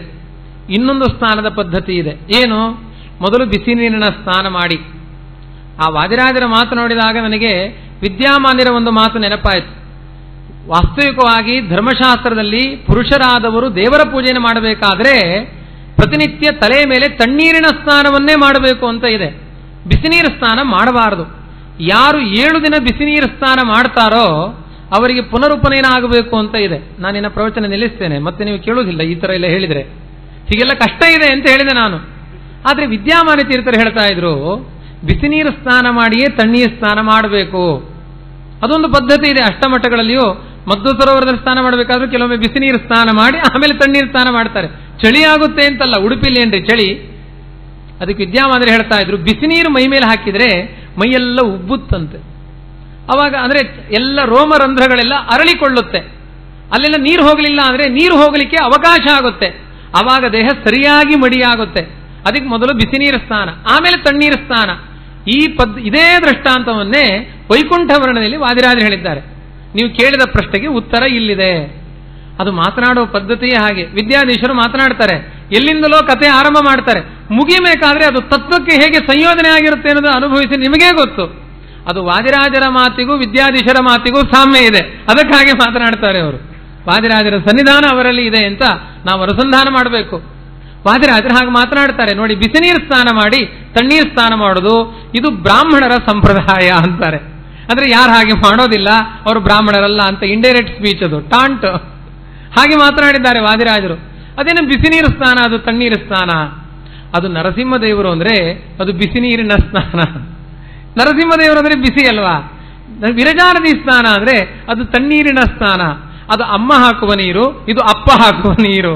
ಹೇಗೆ ಹೇಳಿದ್ದಾರೆ ಅಂದ್ರೆ, ನರಸಿಂಹರೂಪಿಯಾದ ಪರಮಾತ್ಮ ಲಿಂಗದೇಹವನ್ನ ಸೀಳಿ ವಿರಜಾನದಿಗೆ ಹಾಕ್ತಾನಂತೆ. ಎಷ್ಟು ತಾತ್ವಿಕ ವಿಚಾರ ಇದೆ ನೋಡಿ. ಲಿಂಗದೇಹ ಸೀಳಿದ ಮೇಲೆ ವಿರಜಾನದಿ ಸ್ನಾನವ, ವಿರಜಾನದಿ ಸ್ನಾನ ಆದ ಮೇಲೆ ಲಿಂಗದೇಹ ಸೀಳಿ ಹೋಗುತ್ತಾ? ಚರ್ಚೆಯಲ್ಲಿ ವಾದಿರಾಜರು ಹೇಳಿದ್ದಾರೆ, ನರಸಿಂಹ ಮೊದಲು ಲಿಂಗದೇಹವನ್ನ ಸೀಳಿ ಆಮೇಲೆ ನೀರಿಗೆ ಹಾಕ್ತಾನೆ. ಸಿಪ್ಪೆ ತೆಗೆದು ಬೇಯಿಸ್ತಾರೋ, ತೆಗೆದು ಸಿಪ್ಪೆ ತೆಗಿತಾರೋ, 2 ಸಂಪ್ರದಾಯವೂ ಇದೆ ಕೆಲವು ಕಡೆ. ಇಲ್ಲಿ ಹಾಗಲ್ಲ. ಮೊದಲು ನರಸಿಂಹ ರೂಪಿಯಾದ ಪರಮಾತ್ಮ ಲಿಂಗದೇಹವನ್ನ ತೆಗಿತಾನೆ, ವಿರಜಾನದಿಯಲ್ಲಿ ಹಾಕ್ತಾನೆ. ಅಂದ್ರೆ ಅದು ಪೂರ್ತಿ ತೆಗಿತಾನೆ ಅಂತಿಲ್ಲ, ಅಲ್ಲಿ ಸೀಳಿ ಹಾಕ್ತಾನೆ. ಅವಾಗ ಏನಾಗುತ್ತೆ, ಅಲ್ಲಿ ಉಬ್ಬಿ ಉಬ್ಬಿ ಕೆಲವು ಆಲೂಗೆಡ್ಡೆಗಳು ಸರಿಯಾಗಿ ಬೇಯಲ್ಲ ಅಂದ್ರೆ ಏನು ಮಾಡ್ತಾರೆ, ಅರ್ಧ ಸೀಳಿ ಒಳಗಡೆ ಹಾಕ್ತಾರೆ, ಪೂರ್ಣ ಬೇಯ್ದು ಪಕ್ವ ಆಗುತ್ತೆ. ಹಾಗೆ ನರಸಿಂಹ ಸೀಳಿ ವಿರಜಾನದಿಗೆ ಹಾಕ್ತಾನೆ.